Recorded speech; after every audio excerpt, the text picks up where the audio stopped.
Yo, what up, dude? Good to see y'all. Thanks for pulling up. I know we just started, but yeah, you know, just chilling, hanging out. What's up, Scottie Pippen? That's a sick name, dude. Oh, Skyer, what up? Good to see ya. What's up, Skate Goon 951? I know who you are. I know, dude. Thanks for stopping by. Hope you're doing well.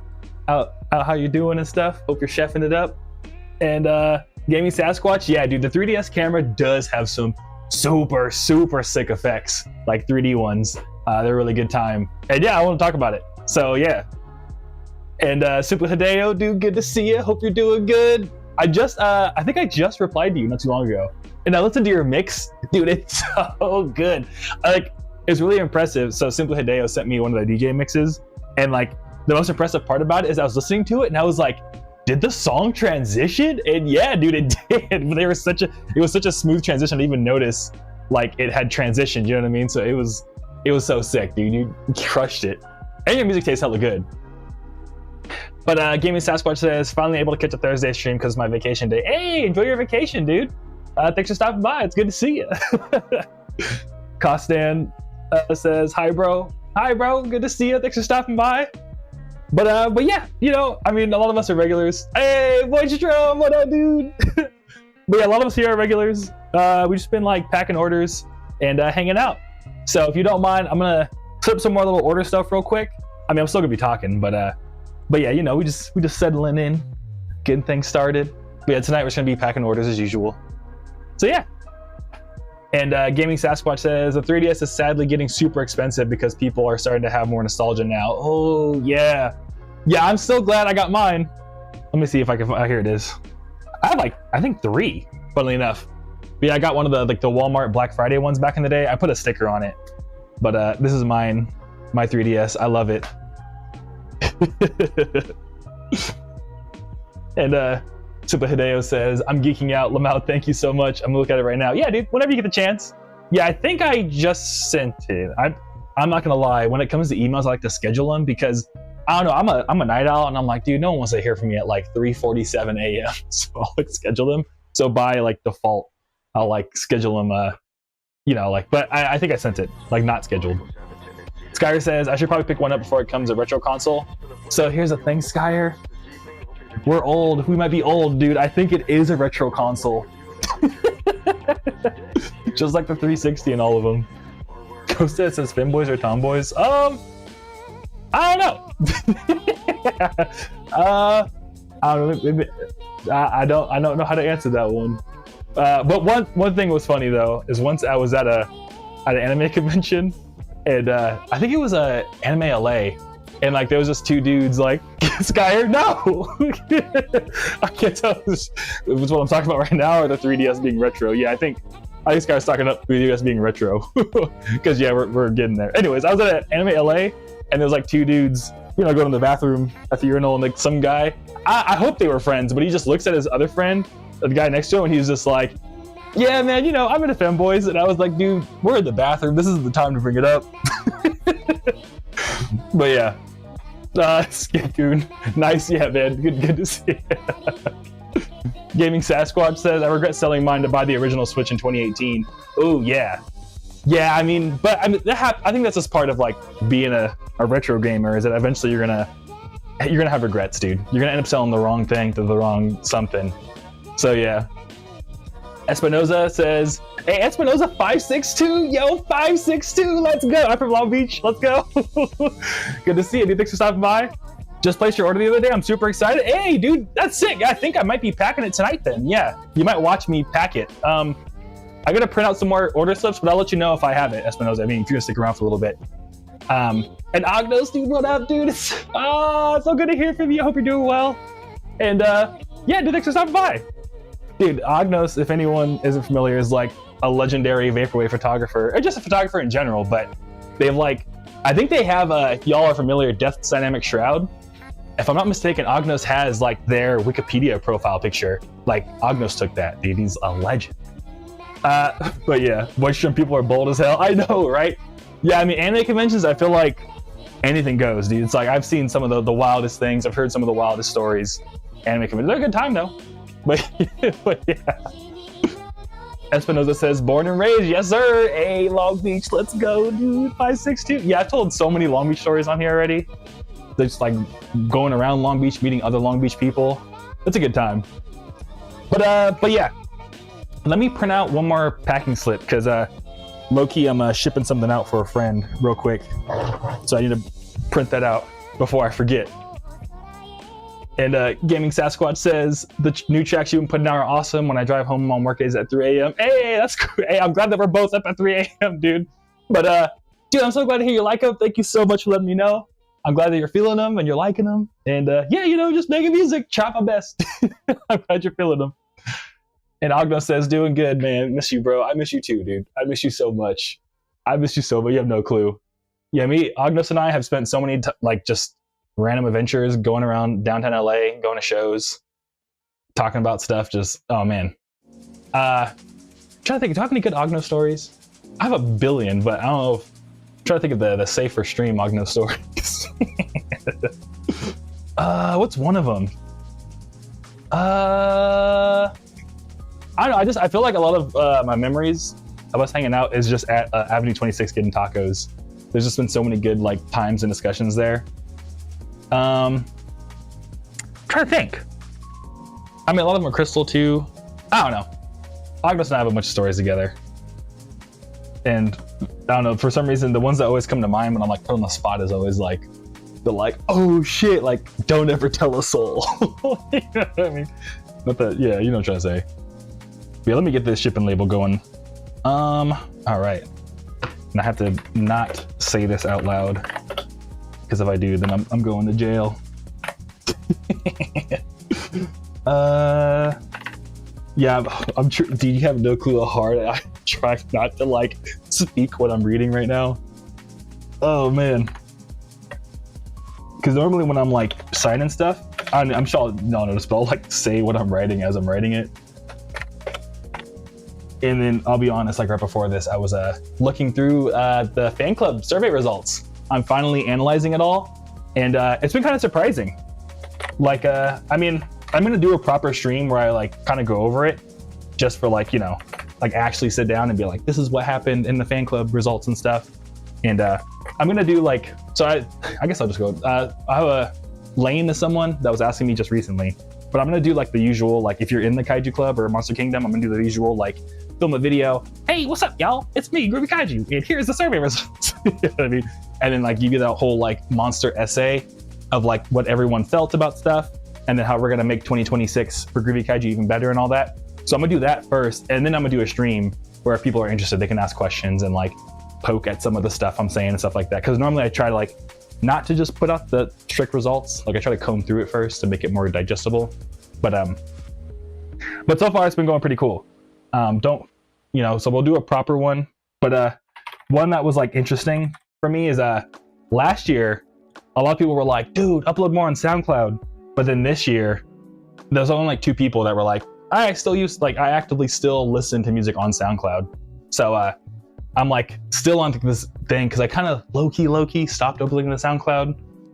Like, you know, I've like, unless I like have to uploading something there, I tend not to these days because yeah, it's like, I don't know if y'all know, like as an artist, like SoundCloud was like the first place you could just upload whatever you want. And because of that, they used to charge artists a monthly fee to upload their music to SoundCloud.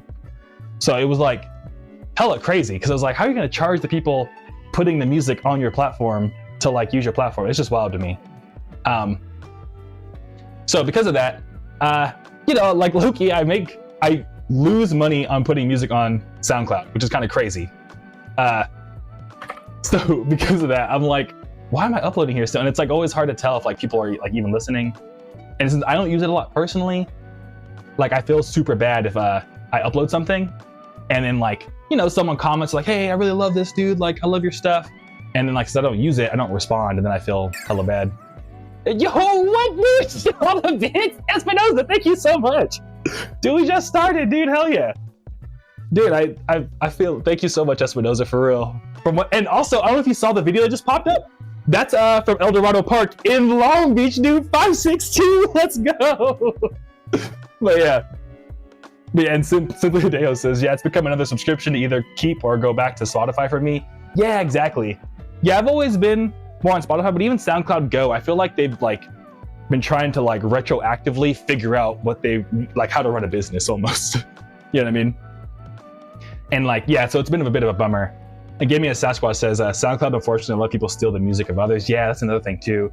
I've seen lots of like, sometimes, I mean, I don't want to like, yeah, I'm with you, Give Me a Sasquatch, because it is like a bummer to see someone's music stolen, like dead point blank period. I've experienced it. I have like a reel about like my song getting stolen before. But I feel like sometimes in the rare occasions, I do appreciate when there's like music that's like literally lost to the internet, or just like, you know, like lost media almost. And like one random guy in like Switzerland is like, let me upload this real quick. You know what I mean? So that's the only case I'm like, yes, please. But yeah. And Give Me a Sasquatch. Hey, talking about Mac Miller, dude. We love Mac Miller here, dude. I love Mac Miller.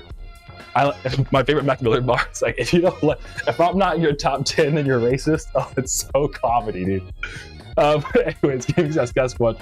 I know Mac Miller had a lot of unreleased music on SoundCloud, hundreds of songs before he released Blue Slide Park.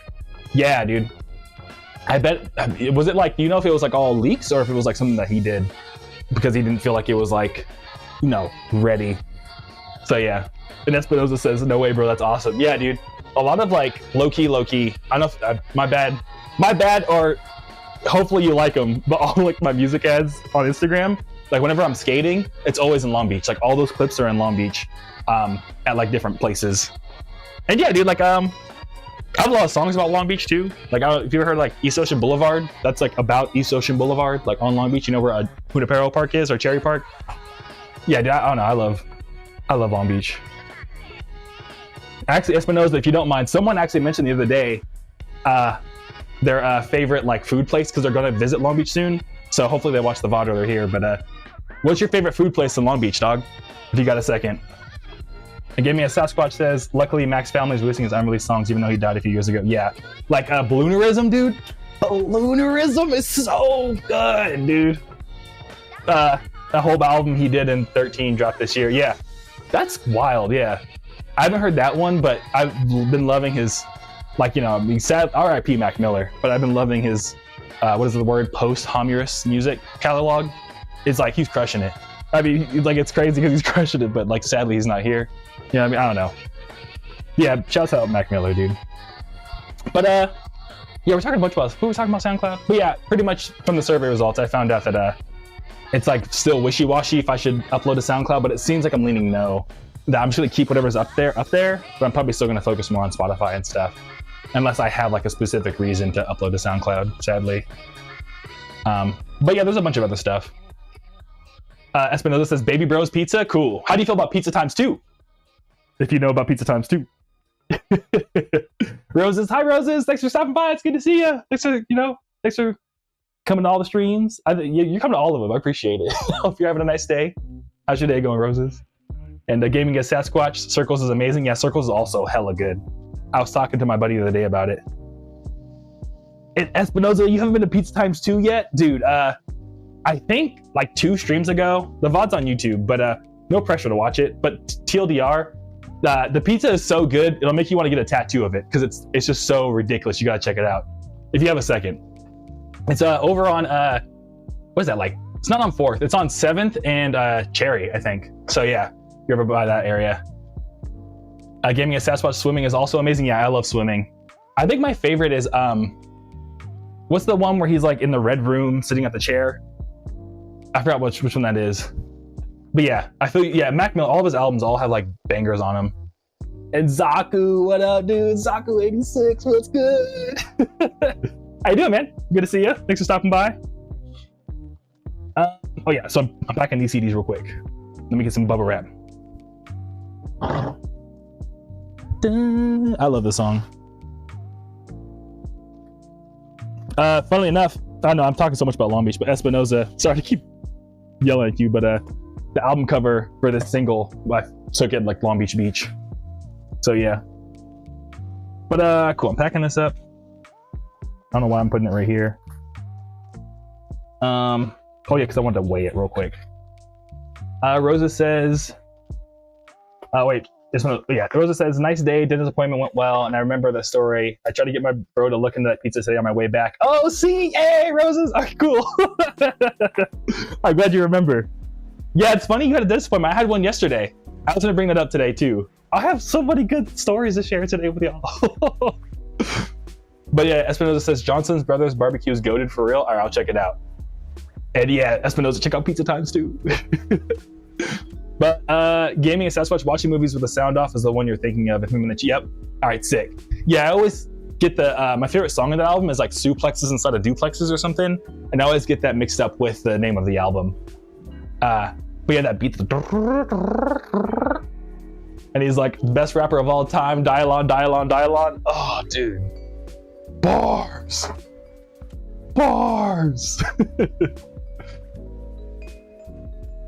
And it's funny too, because I watched Wicked recently, and every time I see Ariana Grande, I always think of Mac Miller, and I'm like, damn.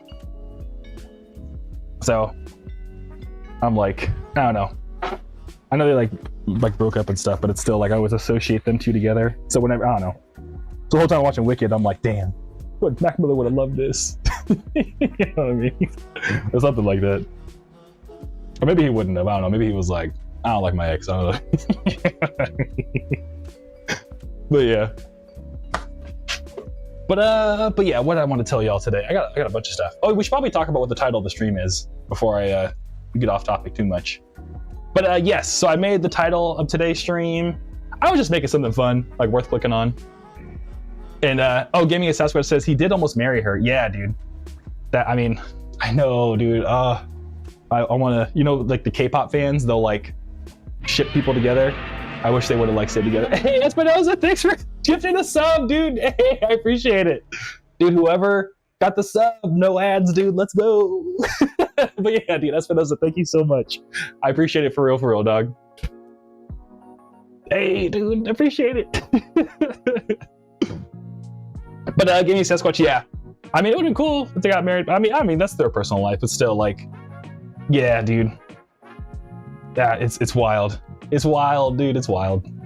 But yeah, I think, if I'm not mistaken, the reason why they did split was because of like drug problems, which is kind of a bummer.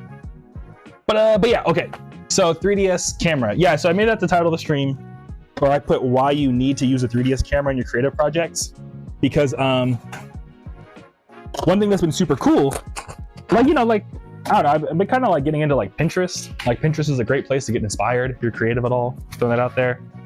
Or if you do any type of thing creative, even if you're like, I don't know, I know like Skyer is like a big retro archivist. It's like, hey, even like a retro archivist needs like cool little like graphics and stuff. You know what I mean?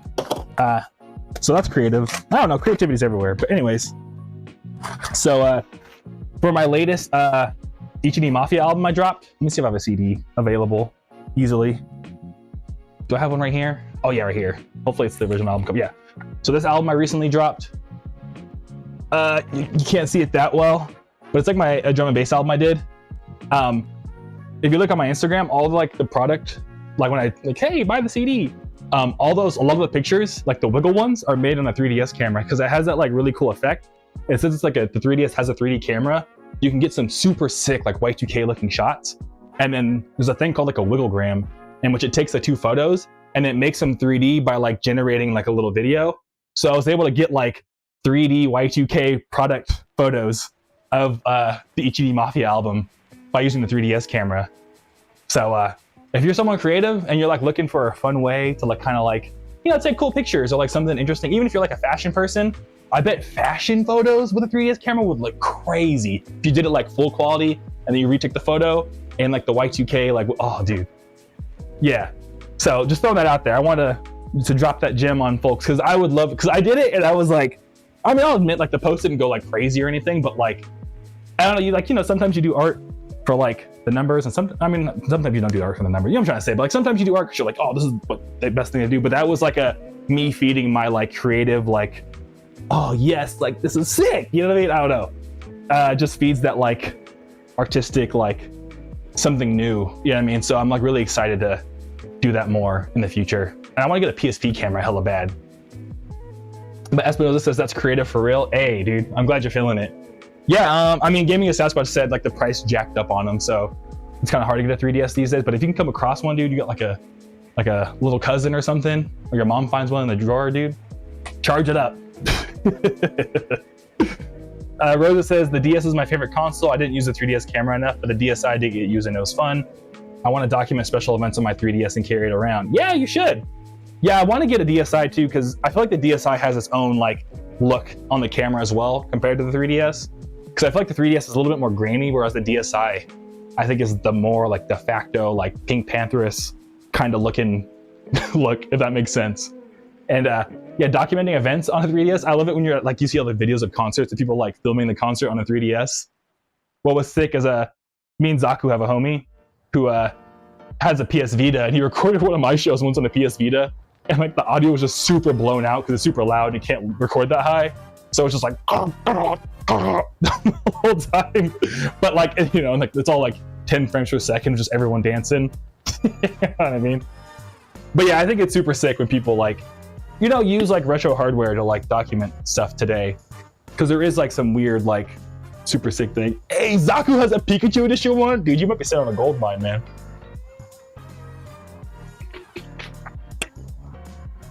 You might be sitting on like a $500 3DS, man. You don't even know it. That's wild. But that's super sick though. All right, okay, so we got that all packed up. It's all safe. And we just gotta put the label on this for the homie. All right, sick. All right, my bad, y'all. Let me just put this on real quick. But yeah, that's what I want to bring up about the 3DS was like, or just retro consoles in general. If like someone's watching this, you got a PSP camera, you got a 3DS camera, or if you even have like an old phone, like one of the Y2K flip phones, dude, pull out the camera, take a picture of something, see if you get inspired. Gaming as Sasquatch says they do sell new batteries for a DS, DSi, and a 3DS. People do refurbish them now. Hey, hell yeah. Let's look on eBay real quick. I mean, I know you can't see my screen, but I'm gonna check eBay real quick for a 3DS. You can get a 3DS. Oh yeah, some of them are crazy expensive. Holy. One of them has like a Lisa Frank charger. Yeah, your average 3DS is like $200 now. It's crazy. Oh, and Zaku, dude, if you have the Pikachu one, the 3DS XL Pikachu one is $284, dude. I mean, but you should keep it though. You should keep it because it's super sick. But yeah, just throwing it out there.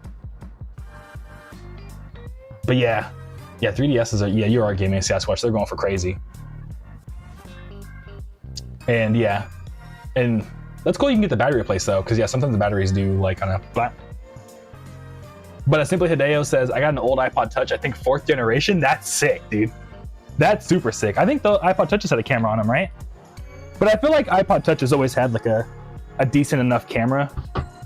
So it probably like, I don't know, it probably still looks super sick, but it probably wouldn't look like nostalgic, you know what I mean?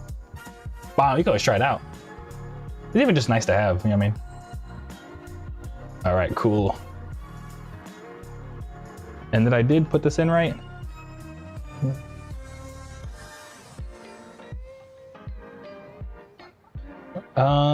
Yes, I did. Okay, cool. We're good. Okay, Gaming Sasquatch says, Bit Jump Games in Provo, Utah fixes 3DS and sells refurbished ones, but they're like 300-ish. But have a warranty for a few months. That's pretty good. They have a website you can order through online. All right, sick. Well, sick. I'm glad you mentioned that because I was in the chat. If anyone wants to check that out, you know, you can always just pause and type in what they're talking about. and yeah. But yeah, if I ever need a second one, because I have that one I showed you, but I have like a 3DS XL.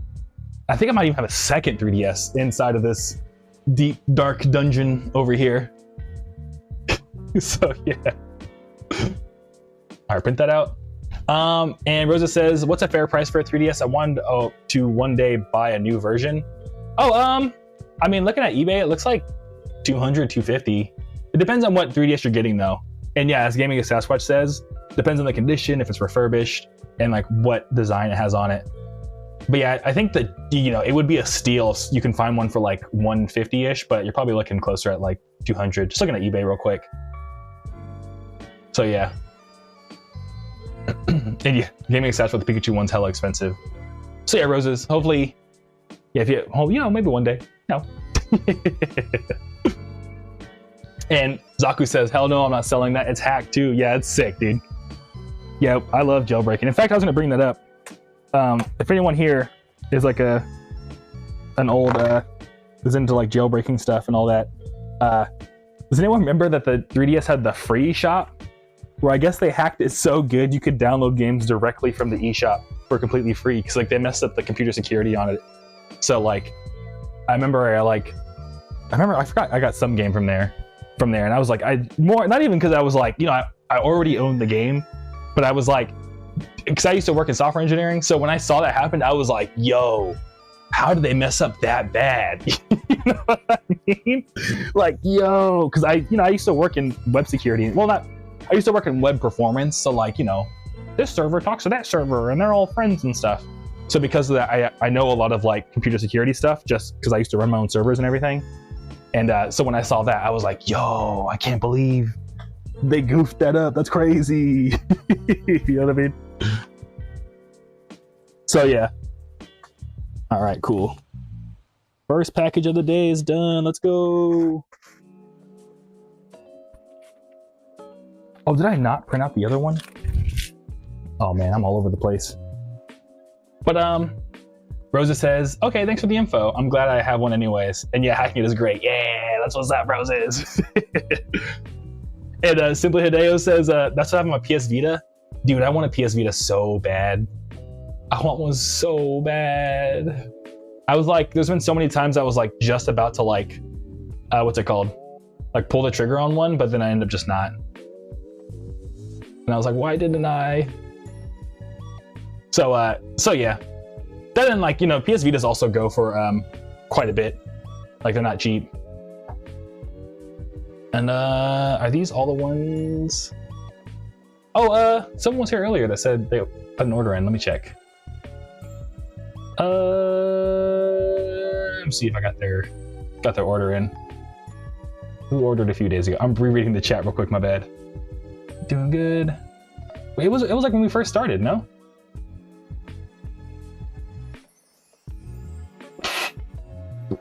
Well, if you're still here and you recently put in an order, let me know. I want to make sure I can show you that I'm printing it.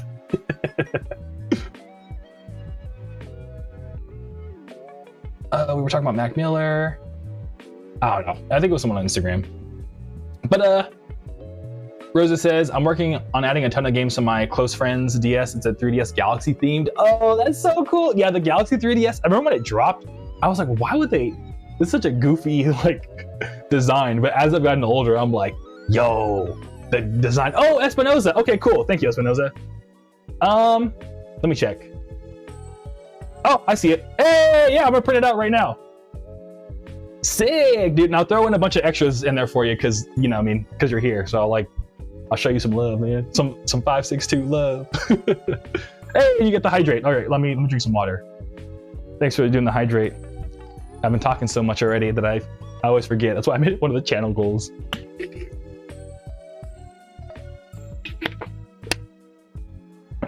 Yeah, my bad, Espinosa. I got so hyped on talking about Long Beach, I forgot.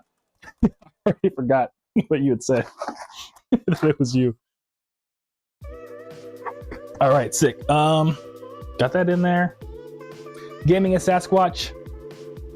I think the most expensive games are hard to find because there are lots of fake cartridges out there from Hong Kong that are here in the States because people sell them as authentic. Yeah, it's a bummer because that is kind of like a quick come up is to like make your own like cartridges and then like pretend like they're authentic because if you can convince someone, like Pokemon DS games go for so much, that's like it's a very ethically questionable side hustle, that's for sure. And you're welcome, Espinoza. But oh yeah, Roses, real quick, the 3DS Galaxy theme, I forgot if I finished what I was saying about that. But yeah, as I get older, the more I'm like, Reggie, you were onto something. Like the old president of Nintendo. I have his book actually. It's really good. But yeah, Galaxy 3DS is like super sick. And Austin, what up, dude? Thanks for stopping by.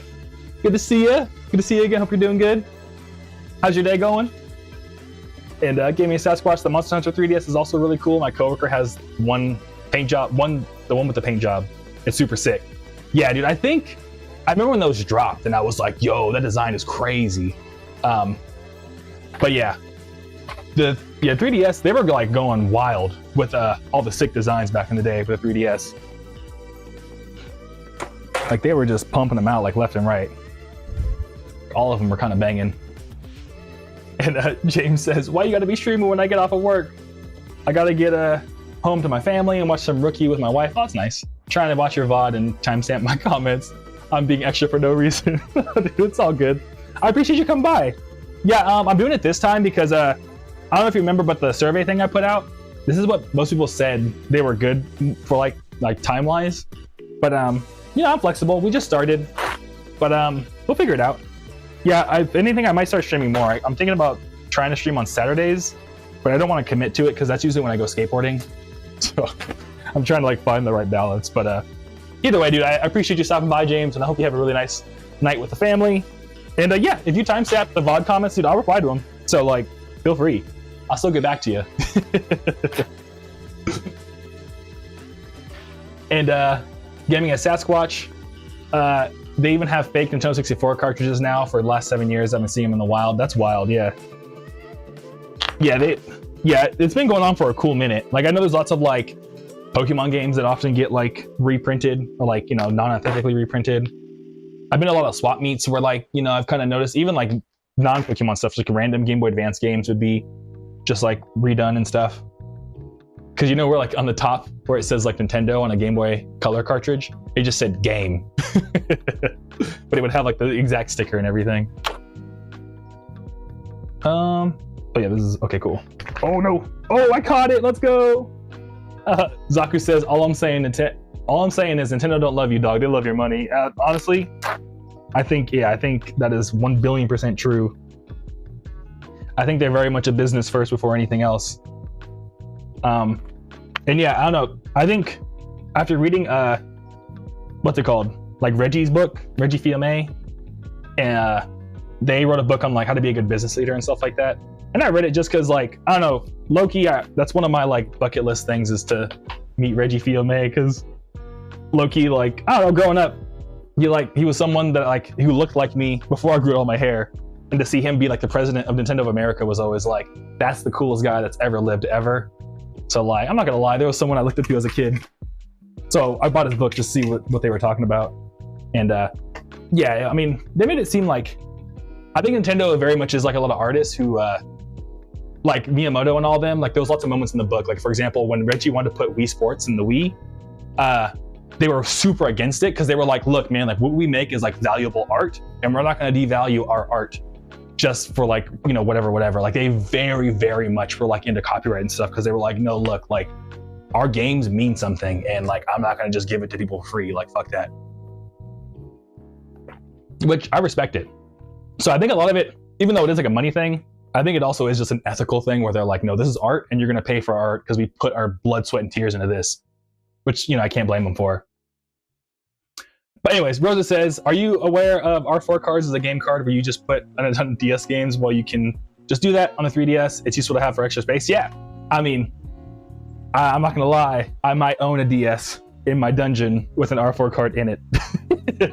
I don't know about the 3DS ones, because that I think you still want to jailbreak, but like the OG, like old DS Lites, yeah, they're pretty sick. I'm not gonna, you know what I mean? I'm not gonna, not sponsored, and I own all the games that I have on my R4. Nudge, nudge. You know what I mean? But yeah, I've had an R4, like a bunch of them before, Roses. They're pretty sick. James says, thank you. Good night, Groovy. Good night, dude. Enjoy your night. Take it easy. Gaming Sasquatch says, Sony and Microsoft don't love you either. They love your money these days too, sadly. Yeah, I think them especially. Because I think Sony and Microsoft, they're like into so many different like electronics and stuff like that, that like they're playing like a whole different game than Nintendo. They're very much like a business with a capital B. And yeah, I've had like lots of friends who worked at Microsoft too. I have a friend that works at Microsoft. I still follow her. She's always like, it's cool because she's living like successful. I don't know how to describe it. I don't know, I'm just always super happy because like she does all like salsa dancing. It's like salsa dancing in the Microsoft office. It's like one or the other. It's pretty cool. Espinosa says, once I get the package, I'm gonna blast it to the max and play some F-Zero on the GameCube. Sick. In fact, all right, so I printed out all like the main stuff. Yeah, I'm kind of running behind a little bit. But let me print out your package right now, Espinosa, just so I can get that, just in case you know. So you can go play some F-Zero, man. I want you to, I mean, you hang out as much as you want to. You're always welcome here, but you know what I'm trying to say. Just in case you're like, I gotta go. I want you to be here to see it. All right, this is it. I'm not gonna dox you. Don't worry. I purposely made it so you can't read it. Austin says, they're getting money hungry, and I feel like it's affecting quality. Yeah, definitely. Like a lot of like the live service games and stuff like that, you can definitely tell for stuff like that. Like 100%. I think they're, you know, sacrificing that. So yeah, but you know, games are how they are. And also, I'll tell you about the plant later. We're gonna do something special with the plant in a little bit over here. I don't know if you can see it, but I got us a gift.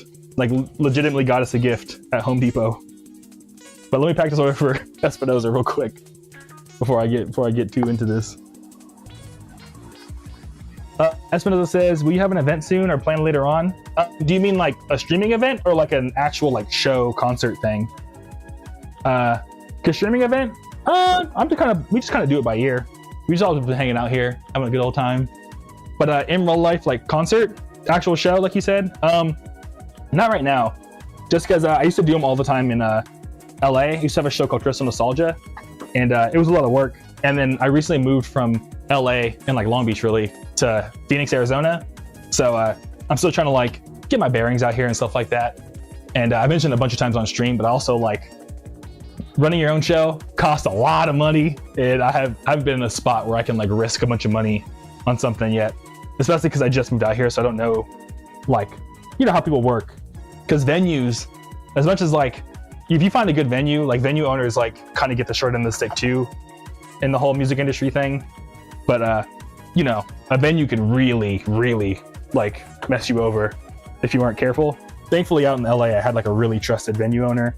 We ended up becoming like really good friends, but you know, I had to like redo the whole game out here in Phoenix. I know someone already and they've been great, but like they recently had a venue. They owned 2 venues and one of them closed down. So it was like a, you know, it's tough times for shows in my edge of the universe, but we're getting through it. We'll be all right. So yeah, but thanks for asking, Espinosa. I appreciate it. Oh yeah, so I'm giving you a bunch of stickers, and Espinosa, I'm gonna give you an extra keychain because you're here, and I appreciate you being here. So you'll have 2 keychains. Oh my god. Oh my god. Sasquatch says, usually $30 to $50 average price too. Yeah. Oh, wait. Sasquatch says, definitely, but remember limited run and other companies do physical copies of independently developed games on PlayStation, Xbox, and Nintendo. Usually $50 to average dollars after price too. Yeah, I kind of like that they're doing like the physical copies of indie games.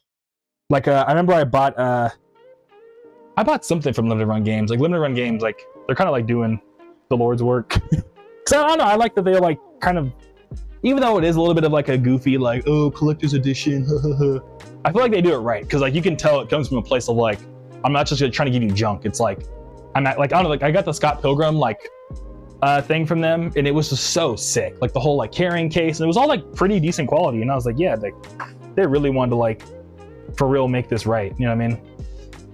And I think Limited Run Games might have done Tobu Girl, which I really appreciated. That was super dope. So yeah. All right, cool. Got that. I'll give you one of these, and I'll give you a couple more stickers. Espinosa. I'll give you these 2. Pop, pop, bop. Cool. And is that everything? Shit, looks like it. Boom, boom, boom. And yeah, Espinosa, since you're here, just check this, like, when you get the package, check the CDs for all the stickers. I put the stickers in the CDs so they don't, like, get all crumbled up and stuff. Yeah, that should be good. Espinosa, no worries, I understand. Later on, I hope I will for sure attend. Sick, dude. Yeah, I want to make it back out to LA. I know, see, Zaku, he's already said, it's funny, I was about to say, Zaku, like, when we coming back together? But Zaku says, tune in Tokyo Groovy Kaiju 2026, one night only. Yeah, Zaku and I used to play a bunch of shows together. So, yeah, hopefully, I mean, I don't know. Yeah, maybe rather than y'all coming out here, maybe I should just go out there with y'all too, because, I mean, both places would be sick. And Espinoza says, thank you so much. I appreciate it. Yeah, dude, thank you so much. I appreciate it. You're welcome, though. But yeah. Sasquatch says, Gex Remaster is awesome. I just got mine and the Gex skateboard too for my wolf. That's so sick. You got the Gex skateboard? That goes so hard, dude. I didn't know there was a Gex skateboard. That's so dope. Yeah, I remember playing Gex as a kid and like not understanding it. But I was like really little. But I love all the memes as an adult. Because even as a kid, I was like, what is this game, dude? And all like the random pop culture references were just like hilarious to me. But Zaku says, we'll talk. Sick, man. Looking forward to it. Yeah, I know we're supposed to talk pretty soon. My bad, I'm always like, all right, we will, as friends, we will have a friend meeting on this day at this time. Yeah, like today, so I guess I'll just keep it real. Dude, what was wild? I'm going off script today. I mean, not that I have a script, but I usually have like I don't know, I just live my life. And I've just been like, oh, you know what? I can't wait to bring it up on stream. Let me talk about this. And I just write it down on a piece of paper or like a notepad. But I'm going way off script. But oh, I forgot. No. What was I just about to talk about? Oh no. It was about friend meetings. Oh, I remember. Yeah. So keeping it real, pretty much. I technically, Groovy Kaiju is like an LLC. It's an actual business and stuff like that. So because of that, like I had to get like a guy to help me like form the LLC and everything. But he was kind of sketchy. Like I remember once I was like, hey man, Shopify says I need to collect sales tax. Like, do I have to do that? And he was like, hey man, if you don't collect it, you don't gotta pay it. And I was like, that doesn't sound right. You know what I mean? Because Shopify did not say when it gave me a giant warning that like, or you could just not collect it. Like I feel like that can't be good advice. But so I pretty much ended up I just recently kind of got a new tax person, and from that whole process, pretty much like the state of California hit me up one day and was like, hey, you owe us a bunch of money. And I was like, what? And yeah, I come to find out the tax guy I had like gave me some wrong advice somewhere, and I ended up having to owe like a bunch of money to the state of California. So I was like, shit. So yeah, I've been working through that today. So I had to I was on hold for like 2.5 hours. And like, I'm not gonna lie though, the hold music was so sick. It was so sick. It was like some like Newgrounds video game beat for like 2 hours. And like they had like multiples. So I was like, yo, who's making this hold music, dude? Like this could easily be flipped to some crazy fame. And I wasn't just saying that, but I was like, yo, this is really good. But anyways, like state of California was like, hey, like we'll fix it in like 4 to 6 weeks after I paid everything. And it's been 4 to 6 weeks. So I was like, hey, what's up? And they were like, yeah, our bad. We're taking too long. And I was like, God damn it, bro. Oh, Espinoza. Yeah, my bad. I'm just kind of catching on chat. Dude, see you next time. And yeah, this is your order if you're still here by any chance. I'm about to put it in a bubble wrap. I'll put it in some cardboard so it's super safe. And yeah, I appreciate you, dog. For real. Take it easy, dude. But yeah, I bring all that up to say that like, I don't know, I feel bad having to tell the homies like, hey, like, can we talk like a week from now? Cause that's the type of shit I'm doing, dude. I'm streaming and then like, I'm not streaming. I'm like on the phone with state of California like, hey, can you please make my business not all messed up? Because it is, I don't know. Anyways, Zaku says, that's what being an adult is. Rest in peace. Just walk over to your friend's house, asking their mom if they can come outside and play. Yeah, for real. Dude, I remember those days. That was like such a like funny time if you think about it. Like to me, that was just like hilarious. We have to used to do that. All right, let me get some bubble wrap for Espinoza. So yeah, I had a feeling. I mean, everyone in chat saw it. I was like, well, let me do this first, just in case they got to head out, because I want them to see it. And I was like, I knew it. I'll be using my whole brain, y'all. I'll be trying to at least. Yeah, I'm not gonna lie to you, my juice I'd be drinking has a caffeine in it, so I get extra hyped. And I kind of like messed up my caffeine intake today, so now I'm like drinking that way later than I should. But I was like, I don't want to be asleep during the stream. But Super Hideo, oh nah, I know, dude.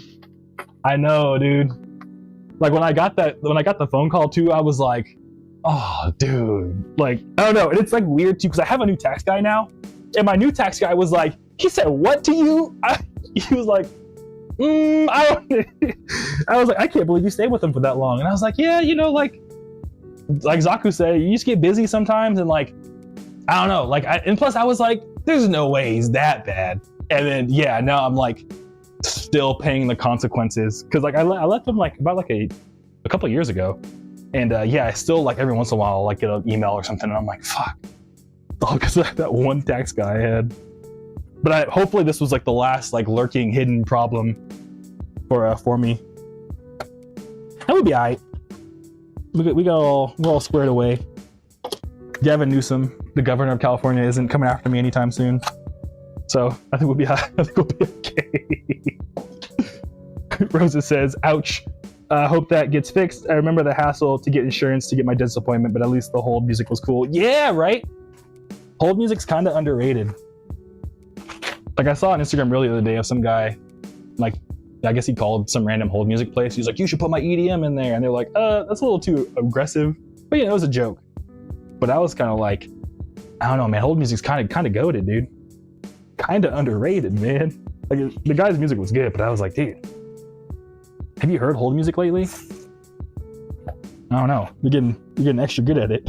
Whoever the hold music guy is, you gotta get him a raise. Or them could be her. But Super Hideo says, we pray. Yeah, we pray. It's the last one. That's the last little hidden thing I got going on tax wise. We're okay. I do pay my taxes. Put that on the record. I pay all my taxes, goddamn. Hey, ain't no funny business over here. I be paying them.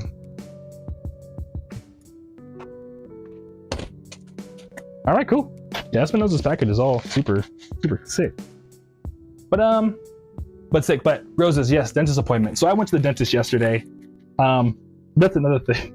So, because I just moved out here to Phoenix, I like found a bunch of dentists near me and stuff, and I'd like pretty much what I do is I make like a spreadsheet and I like put in all the different reviews, and then I sort by distance. Like I'm a nerd, so I found like the best dentist next like for me, and I went there, and yeah, the first visit was pretty cool, but like a big red flag, and like it wasn't a red flag, but a big red flag is that like at some point, like, you know, they're talking about my teeth and stuff, and it's all like, oh yeah, you know, it's all good to go. And then like literally out of nowhere from behind her back, she pulls out a thing that shows 3 pictures, and she's like, "What's the most important thing to you to stay at our dentistry?" And I was like, what the heck? Like, am I on like a psychological experiment? What's going on? You know what I mean? And so I was like, oh, I think the fact that I trust my dentist, and she's like, okay, cool. And Sasquatch says, I went to the dentist today. And Rose is what timing. Hey, yeah, we're all the same boat. Let's go. Isn't that weird? I don't know. I think I mentioned it in one of the clips from the streams. I think I made a clip of it. But I think Rose, you know, a lot of us were there. I think Rose was there. But we were talking about how, like, you know, when you make music, you tend to just like end up meeting people, add feedback in RL, lol. Oh yeah. Add feedback in real life. Yeah, exactly. Yeah, exactly. It was wild. But anyway, yeah, when you make music, like you meet people similar to you, and like sometimes it's like to that point where it's like we all like the same kind of music, and we all went to the dentist today. It's like, what is life, dude? That's crazy. Anyways, but yeah, Super Hideo, I think it was like, because like the thing is, you know, I know a thing or two about marketing. I think what they had an issue with is probably people kept leaving the dentistry without them knowing why. So they wanted to like ask you when you first sign up, oh, like, why do you like a certain dentist? So when someone like me leaves, they know, oh, we must have done something where he no longer trusted us. You know, so that's why. And you know, I didn't tell them, but I know what they did. But anyways, what happened was, so the first time was pretty cool. You know, they just like did the X-rays and stuff like that, which also kind of scares me. I don't know about y'all, but when I get the X-rays done, I'm like, please don't there be some like study 50 years from now that's like, yeah, those dentist X-rays like fried our brains, and you know what I mean?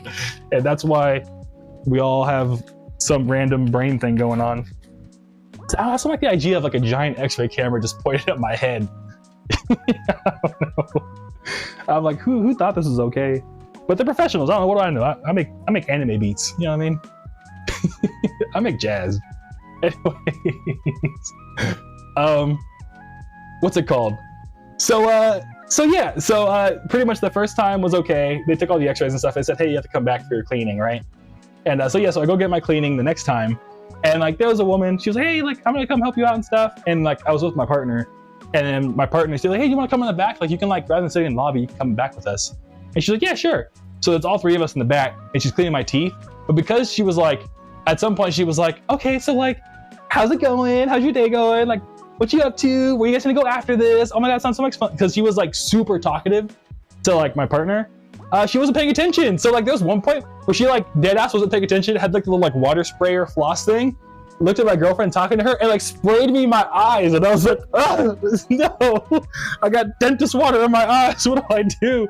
And she was like, oops, grabs a paper towel and just like puts it on my face. So like cleans my whole face. And I was like, what the fuck? So I was like, oh no, we can't do this.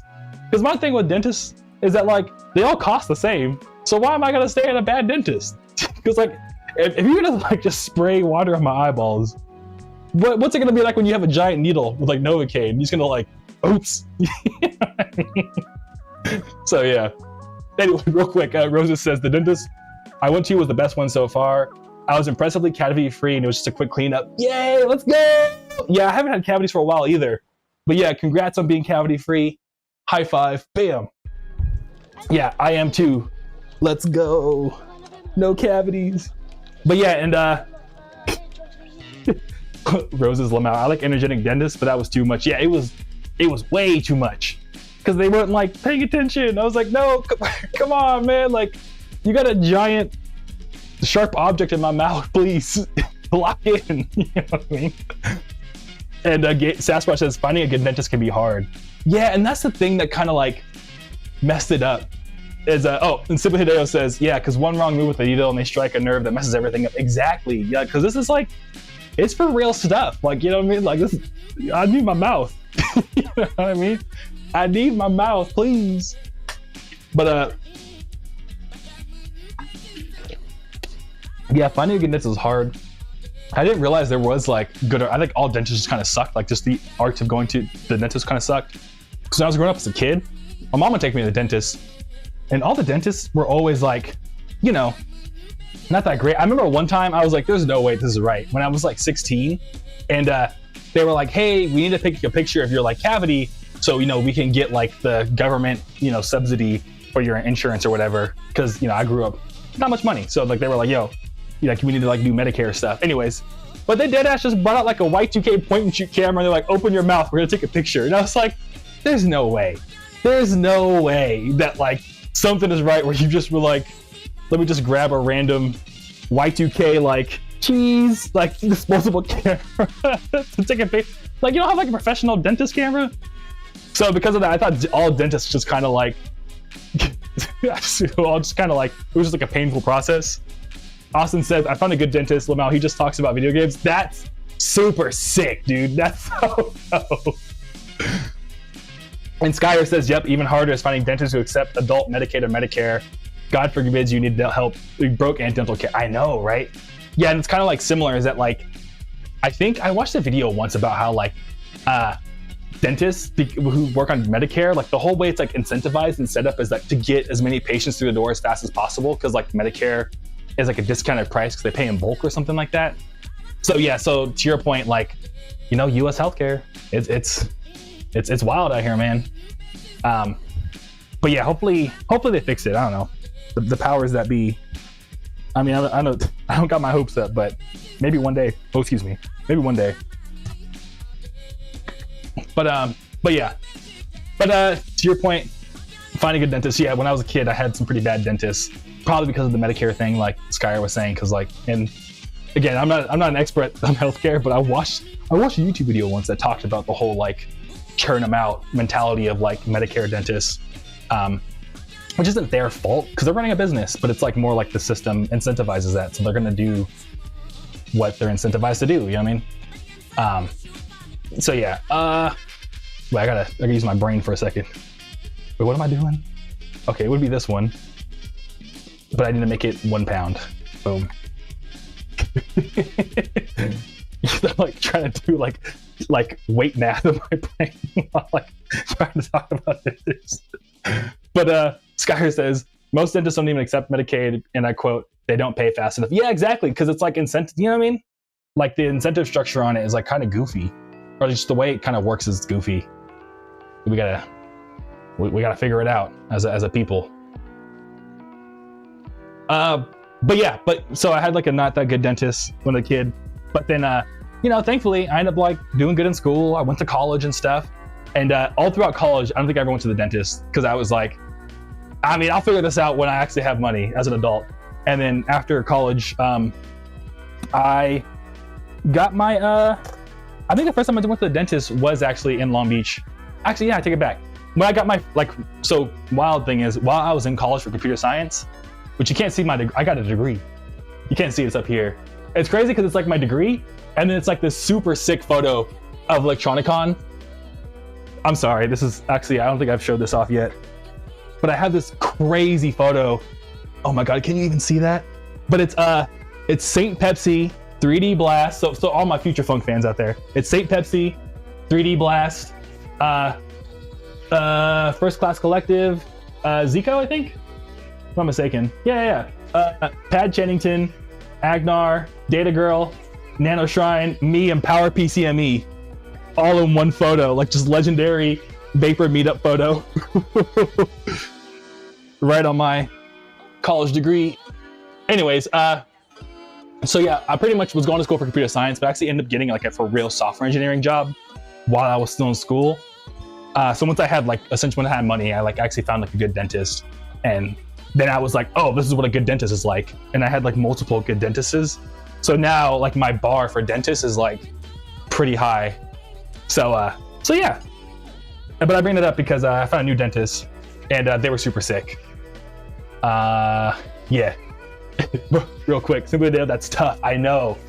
I remember too for that photo, I was talking to 3D Blast.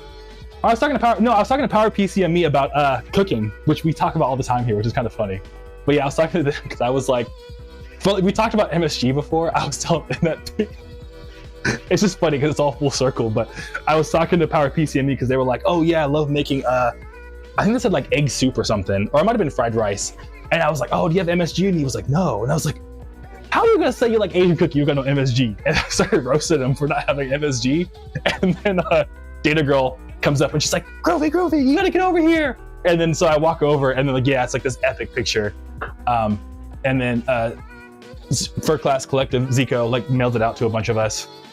That's their name, right? Because I'm trying to use their Instagram or their Vaporwave name. I don't want to dox them. But yeah, Zico. All right, sick. But yeah, and the roses. Wow, amazing group picture. I know, it's such a nice picture. I'm super stoked on it, and it's cool. It's a fun snapshot of my life too, because I don't know. Yeah, because I don't know. Pictures like that really just can give you I think we talked about the Ratatouille moment that last time, where you go back in time and you see your mom, but that photo always puts me back to trying, hanging out with Vaporwave people more often, and being in it, you know what I mean? I don't know, it's cool. I remember how I felt. I remember playing that show in New York using my old setup, and it broke at first, but then it worked. And it was just, it's just a good time. And Zaku says, I would be bummed about not seeing St. Pepsi for a third time on New Year's Eve if I was gonna be chilling in Korea. I know, dude. I know. But Korea's gonna be fun. It's gonna be fun. But one day you gotta see St. Pepsi, dude. I love his Mariah Carey mixes. They're so sick. But yeah, and Sasquatch, MSG's a secret ingredient. Oh yeah, it is, dude. It really is. I feel bad because I'm always I gotta get an MSG sponsorship, dude. This is the third time I brought up MSG. If anyone knows the CEO of MSG, what's the joke? The president of MSG, even though it's not a company, it's an ingredient. Tell him to hit me up. Hit us all up. We can all do a cooking stream. We could all get sponsored together. All right. Cool. I got it on perfect. Let's go. Eli heard. Oh, Heddernan. Eli. Hey, Groovy. Hey, what's up, dude? Good to see you. How you doing? Thanks for stopping by. Hope you're having a good day. how's your day going? If you feel like dropping that in the chat, we stoked to hear. And Zaku says, seen them play twice. The dude is also pretty nice in general as a person. Yeah, I love St. Pepsi so much. Ryan, like they're like the one, like we're acquaintances, but they're the one person I still like fangirl over. Low key, not gonna lie. Like there's some friends I can't ever get over. Like, oh my god, like you're really, what's it called? You know, you're really St. Pepsi. Dude Party 6, howdy y'all. What's up, dude? Thanks for stopping by. Good to see you. Thanks for stopping by the stream. Hope you're having a good day. Let me know how your day's going if you got a chance. And hey, it's Shrek. All right, cool. You're on your YouTube alternate. That's sick. It's sick. I'm glad your day's going good, dude. Yeah. Also, I got you on. So I'm gonna post the one thing where I like, you know, me and you are like talking about Monster Shape Zero, that clip I told you about. I'm gonna tag you in. I don't know why I'm grabbing my leg like that.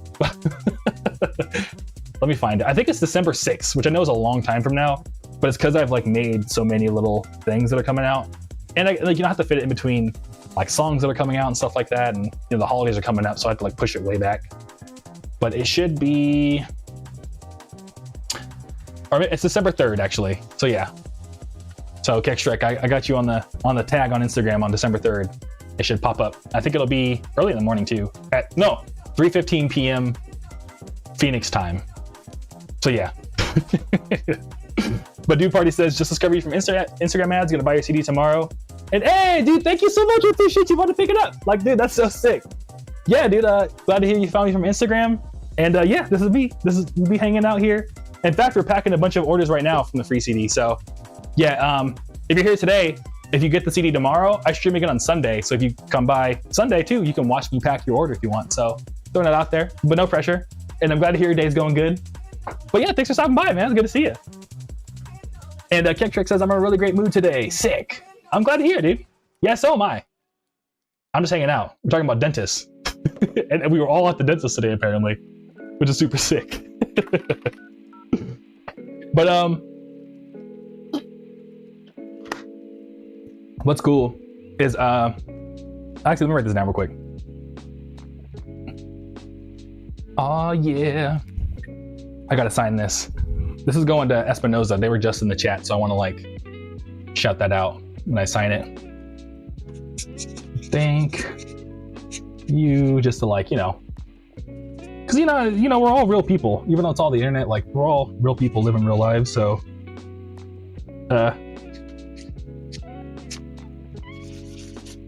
I try to like, you know, be goofy, make it personal and stuff, because like, you know. Like, just because it's a stream doesn't mean like, yeah, I don't know, you get what I'm trying to say. Or I hope you do. Sometimes I just be talking that nothing. Talking about a whole bunch of nothing. Dude Party says, we'll definitely try. I have the night shift, but if we aren't too busy, I'll definitely watch Broski. All right, sick. Yeah, again, no pressure. If you're working, dude, like, you know, handle your business, but just more throwing it out there. And it's a VOD too, so what's it called? You can always just go back and watch it if you want to be like, oh shit, like, I don't know, you know, just in case. I'm not saying that like it's gonna be some like spectacularly amazing, but like, that's cool. Like you can see the whole process of like, it was some random guy on Instagram to like at my door. You know what I mean? But Kektrick says, I'm gonna be writing and illustrating a children's book for my illustration class. That's sick, dude. That's super, super sick. Yeah, children's books are kind of underrated. I think they're super dope. That's sick you can do it for an illustration class. Yeah, I feel like children's book art is like kind of underrated. I like it a lot. Sometimes they be really be illustrated. And I have a lot of friends that were illustrators. I went to like illustration for school, and they were always super sick. All right, cool. Let's do this real quick. Simple Hideo says, yeah. Okay, I'm glad you feel me on the we're all real people. Simple Hideo. I think like Yoi Toki and like Feature Funk shows really shows that off. And Dude Party, it's a knockoff of DX Racer called S Racer for my chair. Dude Party. Yeah, I'll leave that if you want to. Yeah. Sasquatch says, I rewatched the Blade movies, man. The music is awesome. Wesley Snipes is awesome in those movies. Yeah, dude.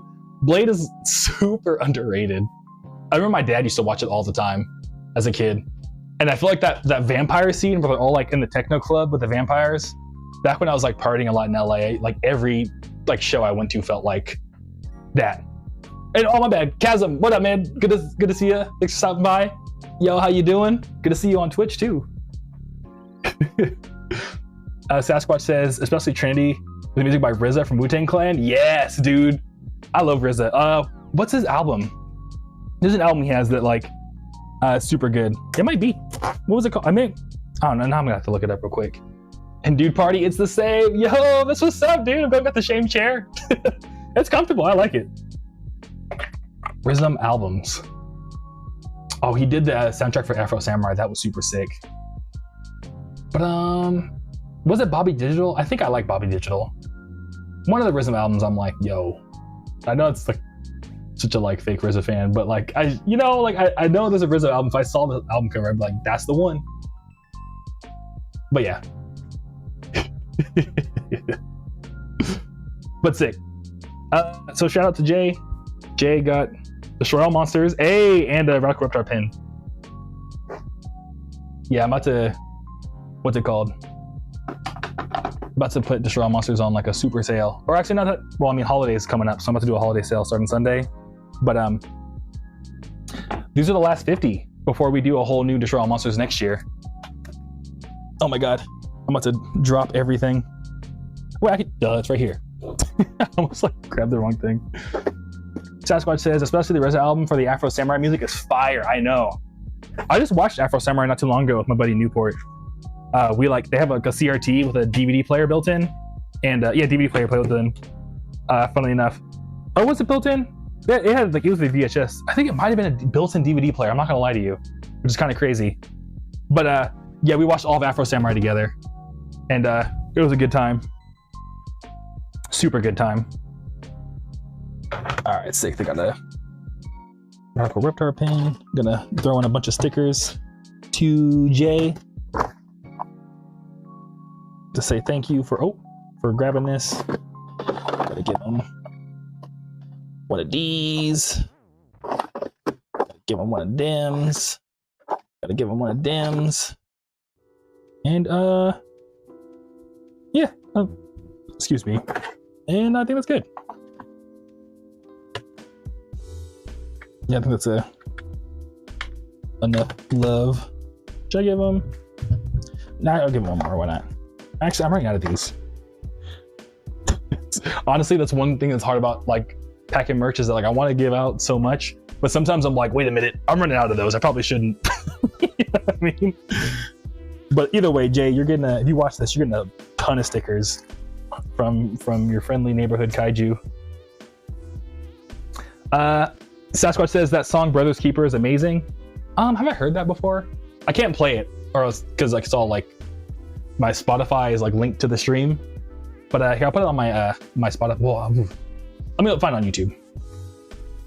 I would hate to like if I press play on it, then like the whole stream goes down. You know what I mean? Because like copyright will come find me immediately. Oh, from Afro Samurai, sick. But sick. I just put it in like a pin tab, so I'll check it out after the stream. And Redline, Sasquatch, is also amazing. The soundtrack they spent almost 10 years drawing. It's about street racing in outer space. Yeah, I've seen Redline a bunch. That is such a good like OVA anime thing. That's what the anime thing, but you know what I'm trying to say. I forgot if it's a movie or an OVA, but either way, Redline is super dope. Like the visuals on it look super sick, and it like hella reminds me of like space. I think Space Dandy is inspired by Redline, not the other way around. But yeah. How much? Actually, I'm gonna do a little bit. I know what I'm gonna do for this. Yeah, it's always hard to decide like, what's the best way to pack this? You have a friend that works at, or used to work at an Amazon warehouse, and they're always like, yo man, have me come over. I could improve your efficiencies by like 100%. Because I used to like do all this like math on like, okay, well the box is this big, so therefore we should do X, Y, and Z. I guess that was like their job or something at Amazon. All right, sick. Got that for Jay, got that for Jay. My bad, y'all. I probably should, am I doing all tapes and stuff? I think I can, no, I have to do a vinyl next. Oh wow, Space Dandy was before Redline by a few years, Sasquatch? I didn't know that.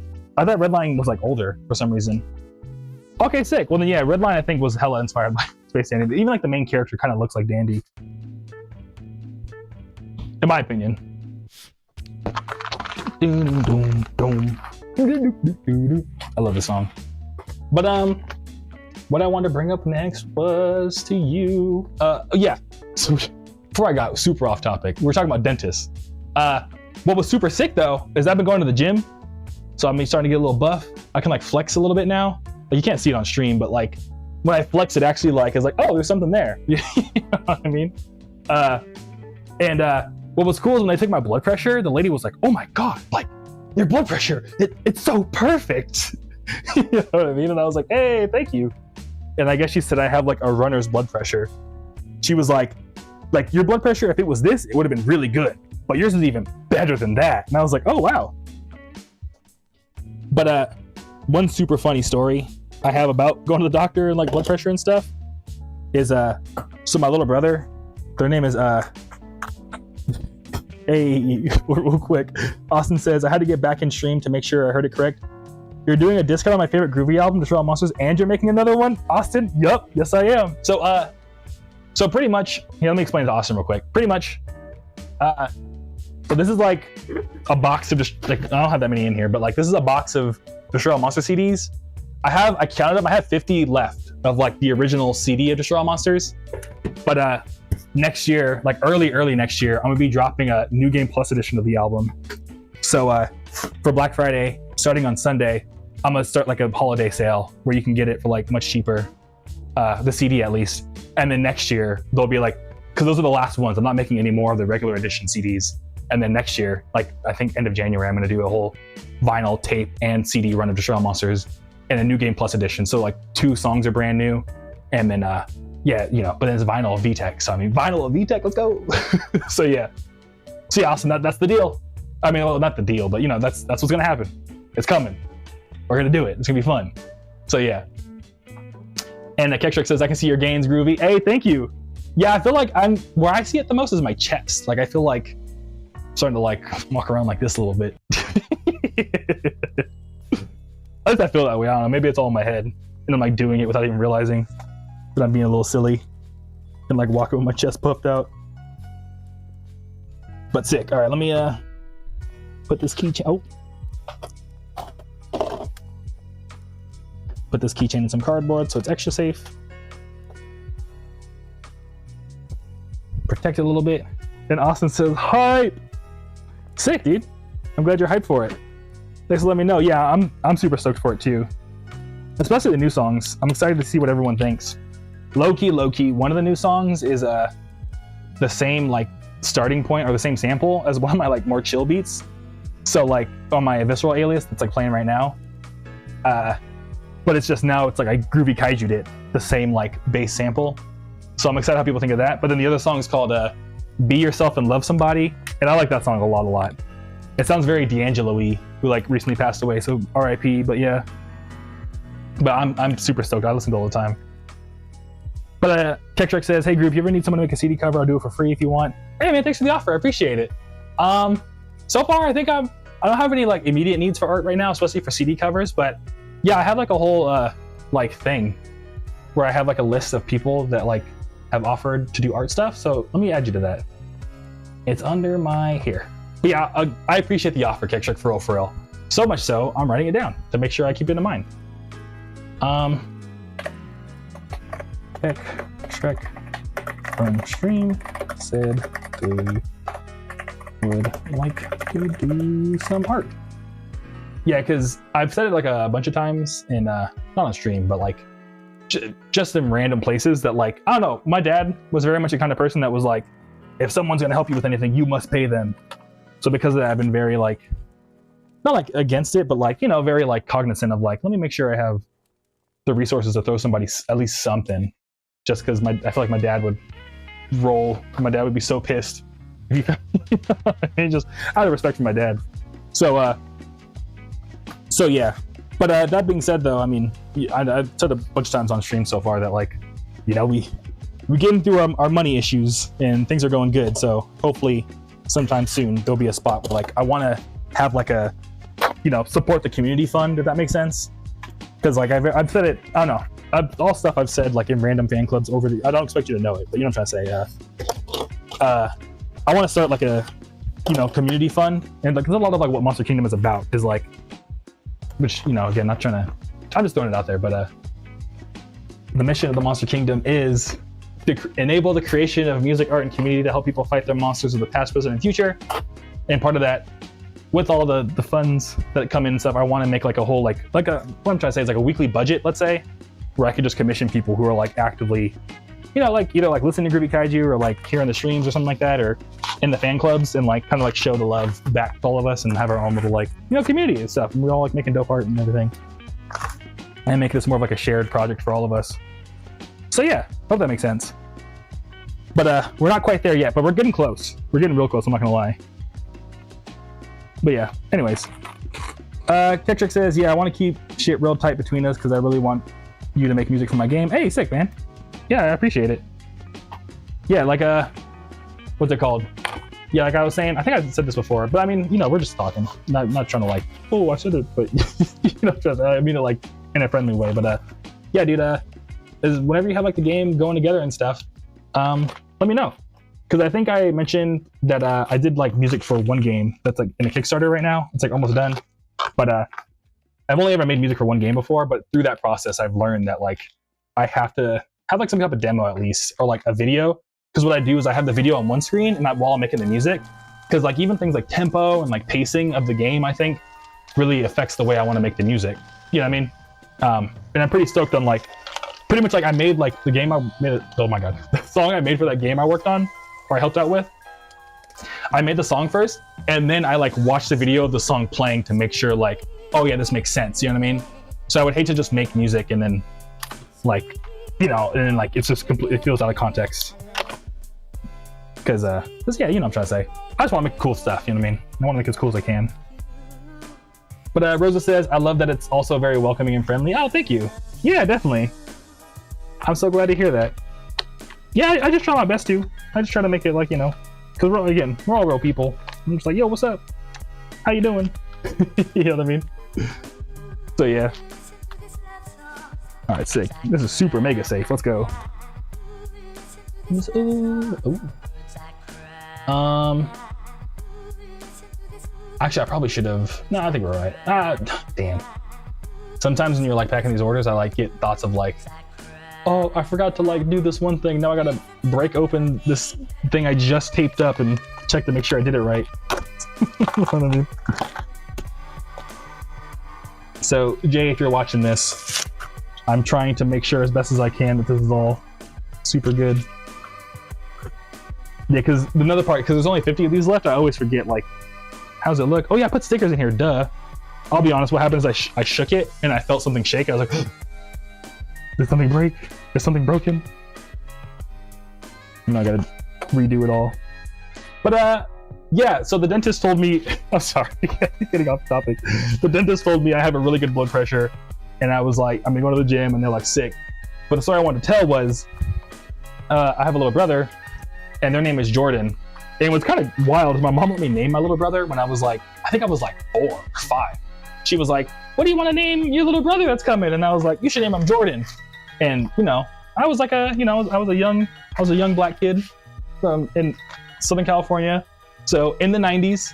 So what's the kid gonna want to name his little brother after? If he's young and in the 90s? After Michael Jordan, of course, the basketball superstar. You know what I mean? So I was like, yeah, you gotta name him Michael Jordan. And mom was like, it's not a bad name. So my mom actually named my little brother Jordan. So, you know, like we were open stuff, and but like, you know, one thing that happened is that at some point they had like a health thing go on. So I was helping him out through it.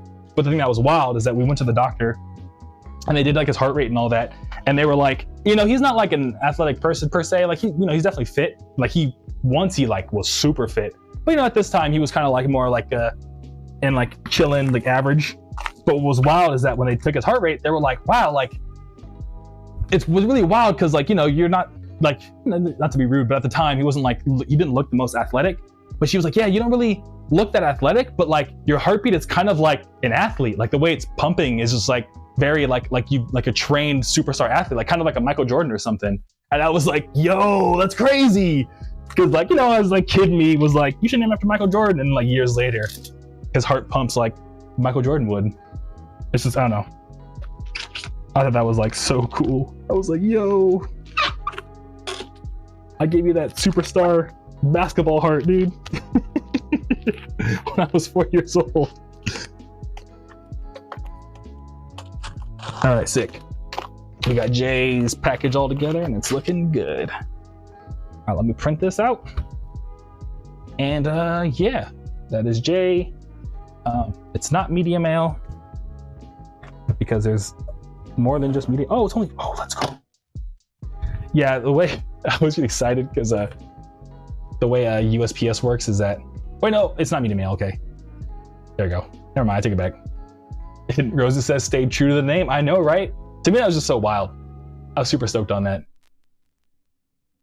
All right, sick. So we got Jay's thing printed out. Next, we're doing a vinyl. Let's go. Oh, okay. We're finally here. I forgot to do this. Okay. Everybody, if you're lurking, I'm sorry, but I need your attention for 1 second, and I promise you can lurk for the rest of the stream. But we were talking about a money plant so many streams ago about how once I like got a money plant for my birthday, and then like immediately after I got like on like some really big Spotify playlist. But then the money plant, unfortunately, they only lived for like 2 years, so it passed away. And then since then, you know, money stuff has been going on. So I was like, you know what? I think on stream we talked about it. We were like, maybe you just gotta get a new money plant. So we now have a new money plant. So thank you to everyone on stream for inspiring this money plant. And I would now like your attention to ask, what should we name it? I want y'all to name it. I want to name it with y'all if you don't mind. So if you got a second, if you got any cool plant names, let me know. Because I would like this to be our plant that I got at Home Depot for us. I named my last money plant Mr. Krabs, so that'd be kind of funny because SpongeBob, Mr. Krabs is all about money. So you got any cool like money plant names? Throw them in chat. I'll leave them right there for now. Jordan, hey! We'll take it to like a botanist. Wow, this plant kind of has a heartbeat like an athlete. That would be hilarious. All right, we gotta vote for Jordan. Thank you, Zaku. Let me get out of the way so y'all can see it. I'm trying to like print this out real quick. Ah! We have to name after Jordan. My brother's gonna be hyped to hear that we named a plant after him. Skyer says Scrooge McDuck. Hey, Sasquatch, I gave you got 2 votes for Scrooge McDuck. I like that. Ducks are cool, dude. Scrooge McDuck because he loves money. Yep. What's wild is that there's like a little like a river type thing, kind of like the LA River, but like out in Phoenix. It's like a canal thing. And what's it called? I've been there a couple times, and like it's wild because like, you know, it's like super dirty water, but like there's a bunch of like ducks in there just hanging out. So I see ducks all the time. And I have a friend named Duck Girl. She's super cool. Skyer, gotta keep the money thing going. Yep. Kekshark says Jet the Hawk. Zaku says Daddy Warbucks. These are all good. Thank you. Yeah. Hell yeah. So we got Jordan, Daddy Warbucks, Jet the Hawk, and Scrooge McDuck. And Scrooge McDuck is in the lead. So unless anyone has a Plankton, Austin, the arch nemesis to your old plant, that'd be super sick. This is the replacement, the ultra ego. What's it called? So I think Scrooge McDuck's in the lead, unless anyone else has other names. Okay, let me say thank you to Jay real quick. Oh, Rosa says cute plant. No, thank you. I was gonna suggest to name it after the Daruma dolls since they're also a similar look charm. Oh, that's sick too. Yeah. Hey, I like that. Yeah, thank you. All right, if you don't mind, I think Jermaine. I like it when like objects have like regular people names. That's always hella funny. Like I named this plushie Gregory. This is Gregory right here. Cash Money Records, Zaku Lamo.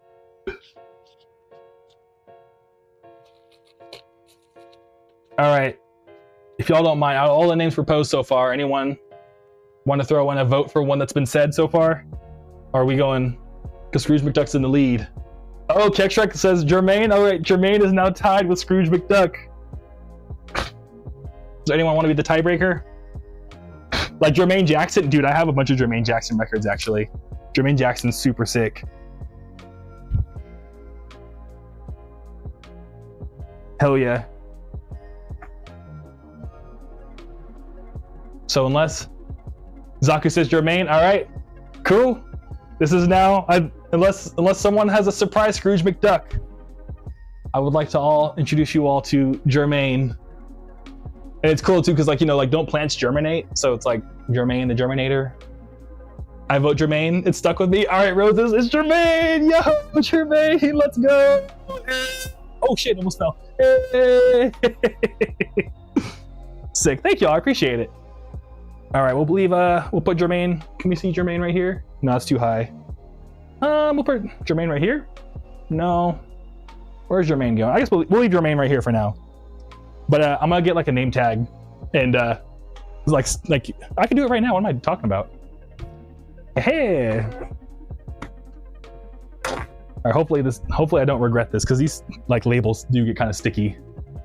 But this is Jermaine now. I'm writing down their name. And Simply Dale, let's go. Yeah, dude. Thank y'all. I appreciate y'all being down to name the plant with me, and to co-parent this plant with me. I'll be sure to water it once a week. And Rosa says Scrooge McDuck is one of my favorite ducks, but Jermaine is a nice plant name. Sick. Yeah. Yeah, I like Jermaine too. Jermaine. We'll put named on stream on 11/20/2025. Put a smiley face. Hey, thank y'all. I appreciate it. Sick. Give Jermaine a little name tag. Oh my god. Ooh, cat, sugar, sweet. I love the song. This is another song that like, I wish, I mean, again, you can't like, you know, I like all the songs, but I like all the Groovy, you know, the one meme. I like some of the Lady Gaga songs. I like all the Groovy Kaiju songs, but this is one that I wish, like, you know, more people knew about or liked. But, you know, beggars can't be choosers, so I don't really complain, but I guess I am right now, but I'm saying. Ginseng and Honey is like one of my personal favorites. I remember when I showed it to my buddy when I first played it, and he was like, dude, this is like crazy. Like, I kind of made this to be like VTech 2, I'm not gonna lie. Or I thought it was gonna be like VTech 2. Oh no, it's too textured for the label to stick. Oh no.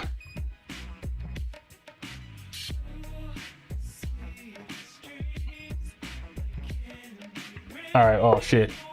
Oh, I'm my bad, y'all. I'm supposed to be... That's stuff I want to tell you, but I'm trying to put Jermaine's name tag on. I didn't expect Jermaine to... Or I guess Jermaine's pot to be so upset. There we go. There we go. This is so cute, dude.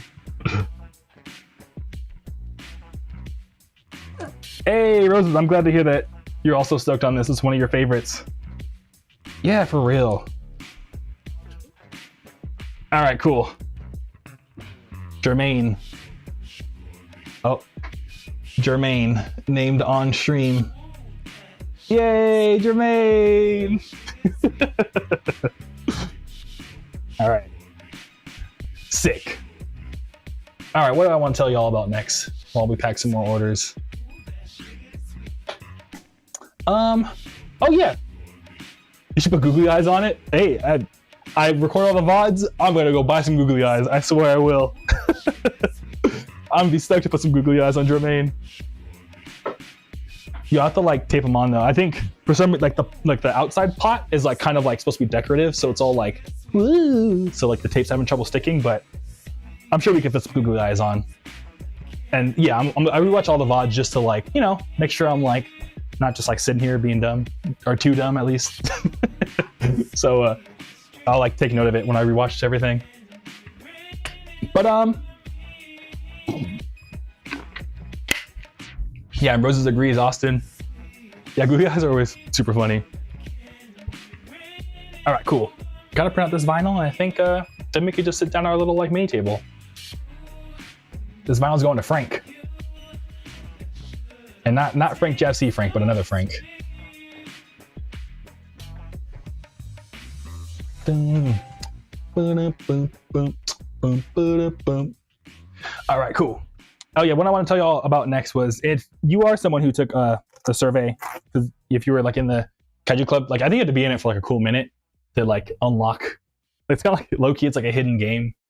I feel kind of bad about it, but like some of the stuff is like, oh, once you've like done certain things in the Kaiju Club, then I'm like, all right, cool, now you get this.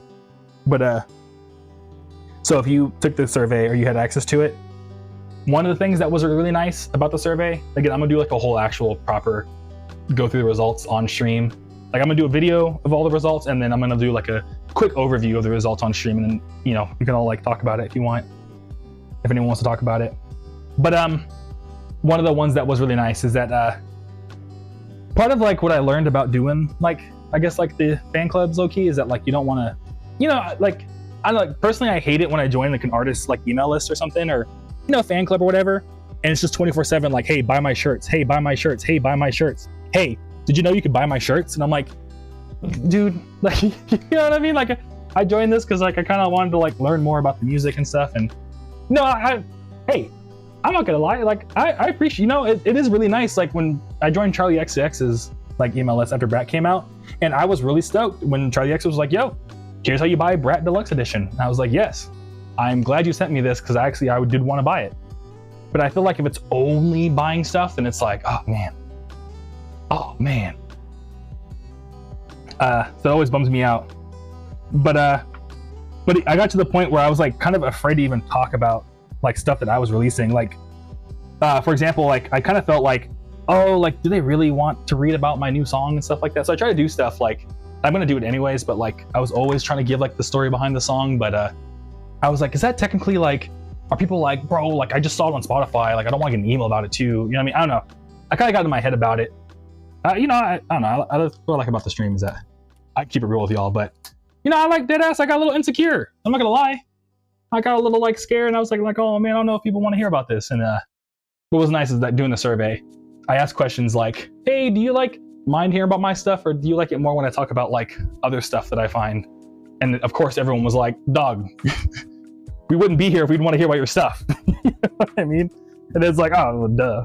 But so yeah, so it was really nice to like see in the survey the like, yeah, like, you know, like don't be insecure, like, you know, like of course we want to hear about your stuff. I don't know. So I was trying to like do a right balance of like, well, let's not only talk about Groovy Kaiju stuff. And of course I'm going to talk about everything that like I think is worth sharing, but I don't know. It's just I felt like there was like I had to like fit some kind of balance of like, oh, well, I have to talk about this much and that's much. And people were like, dude, no, just we want to hear about your stuff. Don't you know what I mean? I don't know. But Simply Hideo, real quick, dude, I'm glad to hear you want it all, man. I appreciate it. Yeah, I really, really appreciate it. And yeah, exactly. That's why I was kind of like, why was I in my head about it? I don't know. But Rosa said, I joined a newsletter promising things like yours only for them to give up or advertise stuff. So it was nice to see the difference, but don't shy away from showing new things like that. Yeah, exactly. Yeah, exactly. Yeah, because you know, I don't want to like blast anyone's particular email stuff, but I join a lot of people's email stuff just to make sure I'm like, you know, doing a pretty good job. And yeah, it's been like a bummer to see stuff. I'm like, okay, they're doing the same thing as me. Let me check it out. And like every email is just like, buy my shirt, buy this new shirt. I'm like, no, I don't know, man. I got a lot of shirts. You know what I mean? I need pants. That's what I need more than shirts right now. But yeah. All right, sick. So I got that. That's all good to go. Got the CD. Gonna throw some stickers in here. We have more. Oh, we ran out of Monster Tape Zero stickers. Oh no. Yes, it's also speaking of holiday sales and Black Friday. One thing that is cool is that Black Friday is coming up, so that's when I buy all my stickers. So I'm about to have so many stickers. About to have so many stickers again. Restock on everything. All right, cool. Now I should a vinyl mailer. Austin says, I love hearing about artists and their processes and stuff. It's so interesting sometimes to make the songs better. Yeah, exactly. Yeah, exactly. I was saying it last stream too, is that like I feel like it has been really nice to like a one that's like on the stream, like in the survey too. That's kind of like a little, you know, I'm doing a little something. Sometimes I'll be using my whole brain, but I ask people what their favorite song is because I feel like I make a lot of different kinds of music. And not that I'm like gonna not make certain kinds of music just because of something. But it's just good to know. Like, okay, like what song should I like? Even for like sequencing, like if I find out that people like more of the like slower stuff, maybe I'll make an album where it starts slow and then gets fast later, as opposed to like doing fast first and slow later, which I usually tend to do. But yeah, what's it called? It was nice to see that like this time around, for what people's favorite Groovy Kaiju songs is, it was like every kind of Groovy Kaiju song was like all equally distributed, if that makes sense. Like Never Ending Dandy had just as many votes as like Take Me Back to Shinjuku, which had just as many votes as like All Cats Are Beautiful, which had just as many votes as like, like Alien Party. So I was like, okay, sick. Like it was like a nice, it was like almost, I was like, I don't know, people in the fan club, you all y'all included, gave me the permission to like be myself almost. If that's like a, not that I don't know. If that makes sense, I don't know. I get in my own head. I'm not gonna lie to y'all. I be getting way too much in my own head sometimes. But Skyer says, I just chose randomly because it changes day to day. That's fair. That's very fair. Yeah, mine changes day to day too, I'm not gonna lie. It really does. Like if I know I said Moments of the Magic is probably my all-time favorite, but if I had to pick one right now, probably Provider. If I had to pick one right now, I like Provider. Oh, my favorite almost Save Zero. That song was super sick. What was cool too is someone once told me, they were like, this sounds like a song from like Gran Turismo. And I was like, oh dude, that's like, you just told me the greatest thing you could have ever told me. You know what I mean? Check says, oh, that's so sweet. You found a new equilibrium. Exactly, yeah. Because I was kind of like curious. I was like, are people like, last year I kind of felt like people might have liked more of my slower stuff. So I was like, should I focus on that more? But I think this year kind of, because I've been doing music for years now, so I can kind of compare all the years, and like it seems like it is like a, each song find its like right people who like it and stuff. So yeah, it's perfect. It's honestly like a dream come true. Thanks y'all for that, really. Sasquatch says slow songs are great, but also fast songs are awesome. I like so many genres of music, from heavy metal to hip hop to lo-fi to reggae. Yeah, same, dude. Yeah, I think I mentioned it before on stream, but like I used to be a really big metalhead, so I like it all too. I like all kinds of music. Like today I was listening to a lot of like rap, but like right before I was listening to like Unplugged, Alice in Chains for like a good week straight. Excuse me. So yeah, I listen to all kinds of stuff. And yeah, of course, lo-fi too. I miss like the old lo-fi. And that sounds crazy, but like Steezy as fuck and OG Chilled Cow. I like Tompa Beats, Elijah Who. All that stuff is like super good. I feel like lo-fi kind of became like ambient hip hop, if that makes sense, more than like what lo-fi was back in like 2019, 2018. Like it was like right after the pandemic did lo-fi like kind of get a lot more ambient sounding. Before then it was like just like sick hip hop beats. Simply Hideo says, it's good to shuffle every now and then. I consider too much of a genre as music poisoning at some point. Yeah, exactly. Yeah, I don't know, I'm not like anti-genre, because I think the point of a genre really is just, it's less about like the music itself, it's more about how do you communicate the music, if that makes sense. So like, how do I want to say this? Yeah, I think I'm not anti-genre, because I feel like genres don't necessarily put the music in a box, but it's just a way to communicate what the music sounds like to someone else who doesn't necessarily like, dig as deep into music as some of us here would, you know what I mean? So I think genres are a great way just to like, kind of like get your music out there, but it's, you shouldn't really define yourself by that, because like that's not what the music is. The music is not the genre. It's, what it is. It's like your artist, your expression, you know what I mean? It's the vibe, and it's the story, it's the context, it's the sounds, and the genre is just a way to like to communicate that to somebody else in a way that's easy, rather than having to like explain every intricate detail about what your song was like or something, you know what I mean? But yeah, and Hideo says that era of lo-fi was the peak. It really was, dude. It really was. I still listen to like Jar Jar Jr., dude. Oh, Oh my god, dude, I still bump Jar Jar Jr. All that stuff is so good. All like the anime edits with like, you know, lo-fi with like rap vocals on top. Oh, dude. Those were, oh man. Plug that straight into my veins, please. Sasquatch says, MF Doom is super underrated in hip hop. His flows and beats are so smooth. Yeah, MF Doom is like honestly one of my favorite artists of all time. I mean, as you could tell, Monster Tape Zero very much was inspired by King Ghidorah's album, Take Me to Your Leader. But I did it like in a more like Japanese style, you know what I mean? Because I wanted to look more future. I wanted to look like half paying homage to that and like half like, oh, this is like a, you know, a Japanese like inspired album, like well, not like Japanese, but like Japanese, yes, but like internet culture, which a lot of it is Japanese influence. So I'm not gonna like try to detach from that. But you know what I'm trying to say. So yeah, I want to look more like future funky, but like similar, paying homage to that, because Doom had passed away when I made this album. But that being said, from making this album, I've learned that I think Doom is perfectly rated. I'm not gonna lie to you, because MF Doom is actually a lot bigger than you would think. Like even though they're underground hip hop, dude, a lot of people know about Doom. I've learned. I don't know, maybe it's just because they're all coming, maybe my perspective is biased because they're all coming to me being like, oh, what?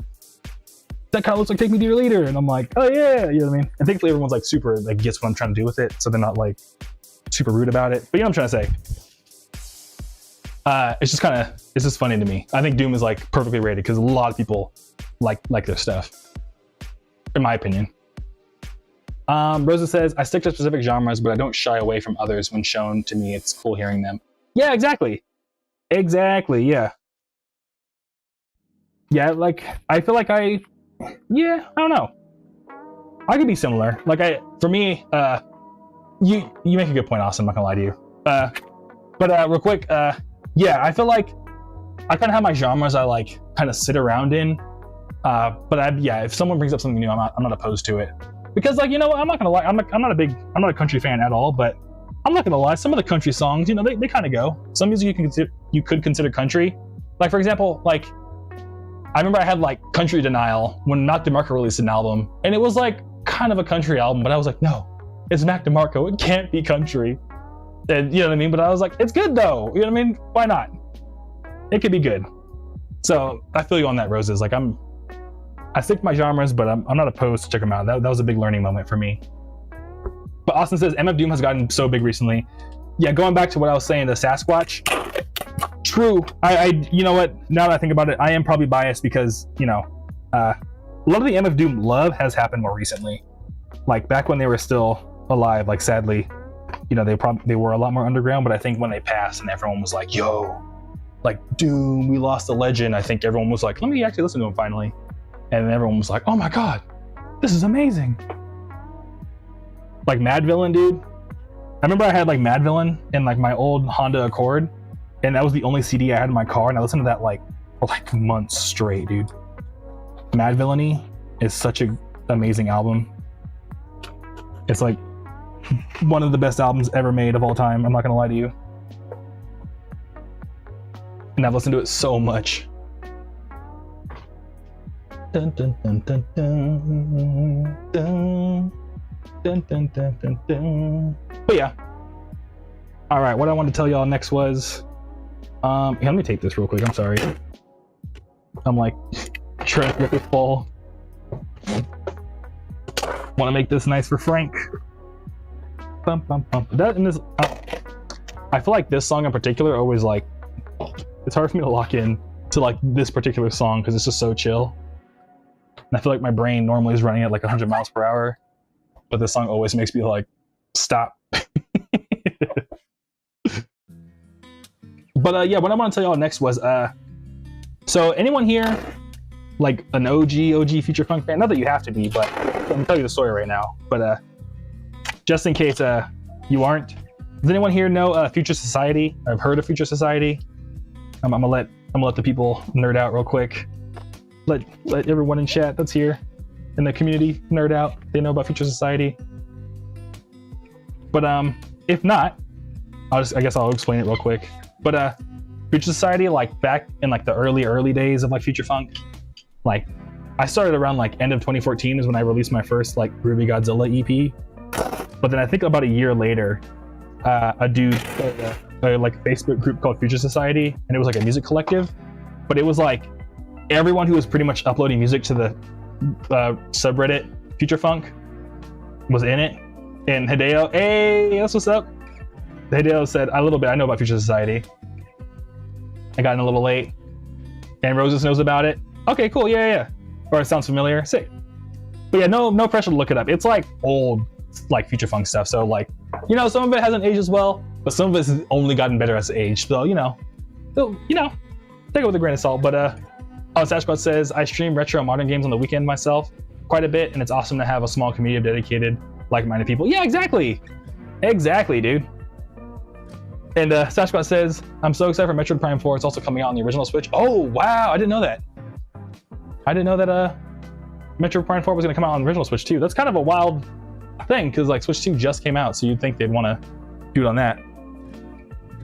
And Austin, you're new to Future Funk stuff. That's cool. Yeah, I'm not saying go back and listen to it, because a lot of it's aged. You know, it was 2016. A lot of us so I'll explain the whole story of it right now. But a lot of us were just like kids in college making music. So like, I've had over a decade now doing Groovy Kaiju to get better. So it's like hard to compare my old stuff to what it's doing. But some of it ages well. Anyways, so in like 2015, well, we all essentially get together in this one Facebook group called Future Society, and it was like a music collective. And it was like me, Fiber, Aeon member, Hello Island Posse, Nani Dato, Lord Sun. At some point, like Young Bae joined. So I've talked to Young Bae over like Facebook group chat back in like when I was in college. And yeah, and I think Macross joined after I left, because I stopped being as active, because I was like, let me go focus on my music career, low key. Oh my god, my music career. What was I doing? I was doing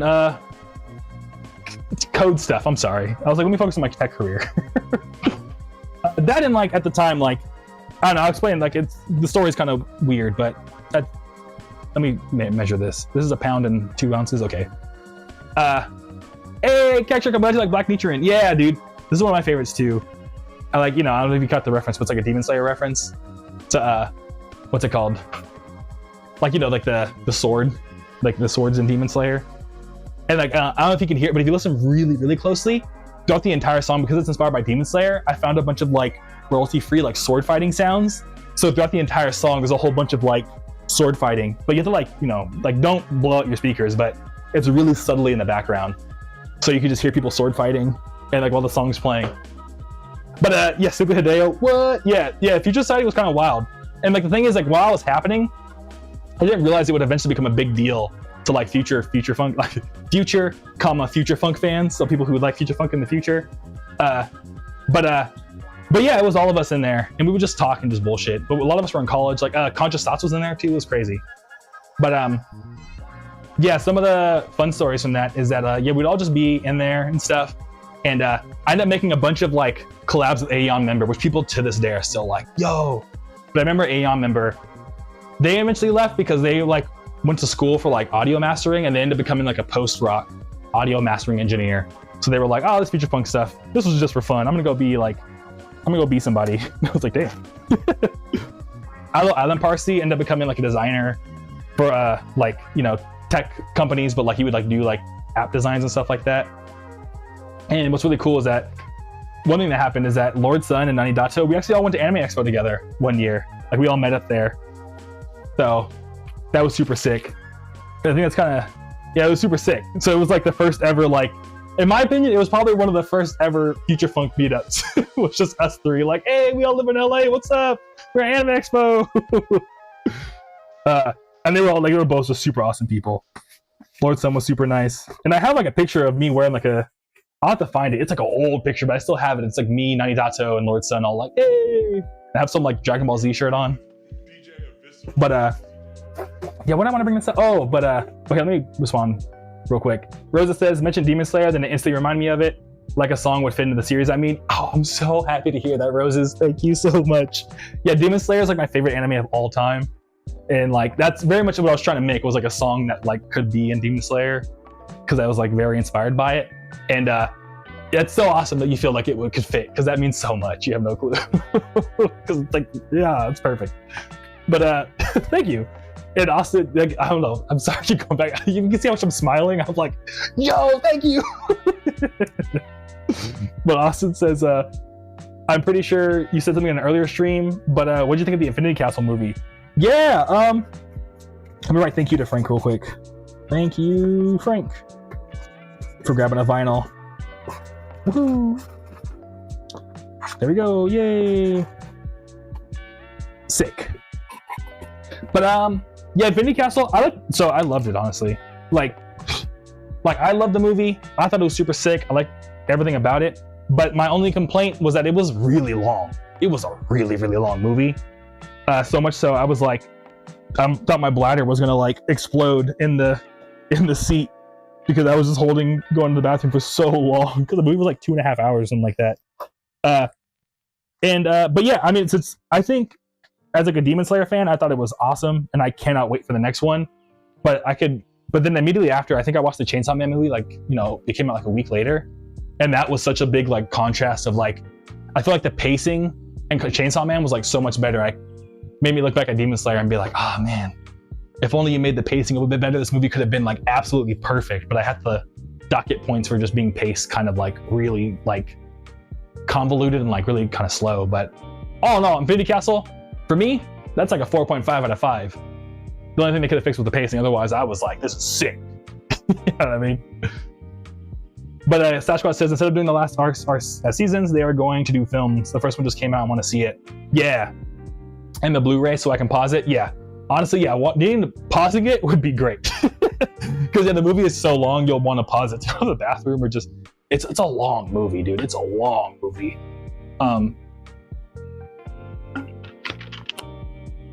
So yeah.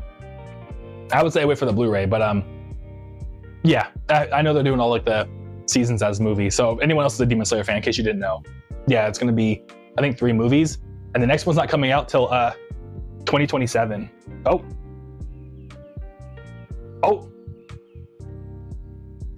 Okay, YouTube, I think it just told me that it went offline. Are y'all still good?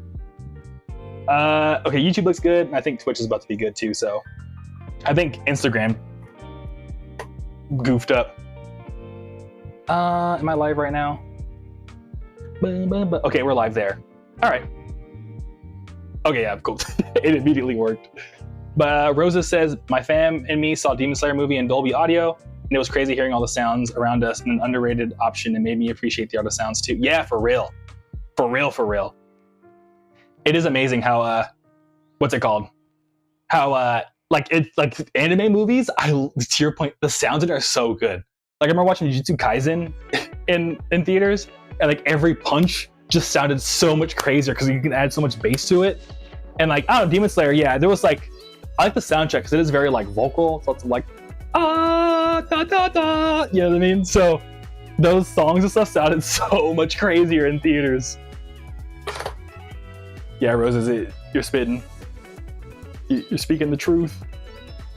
They gotta start a new Instagram live because it went down. I remember reading about this. They were like, if you stream too much on Instagram, they'll be mad at you. Or they won't get mad at you, but they're gonna be like, you've been streaming for too long.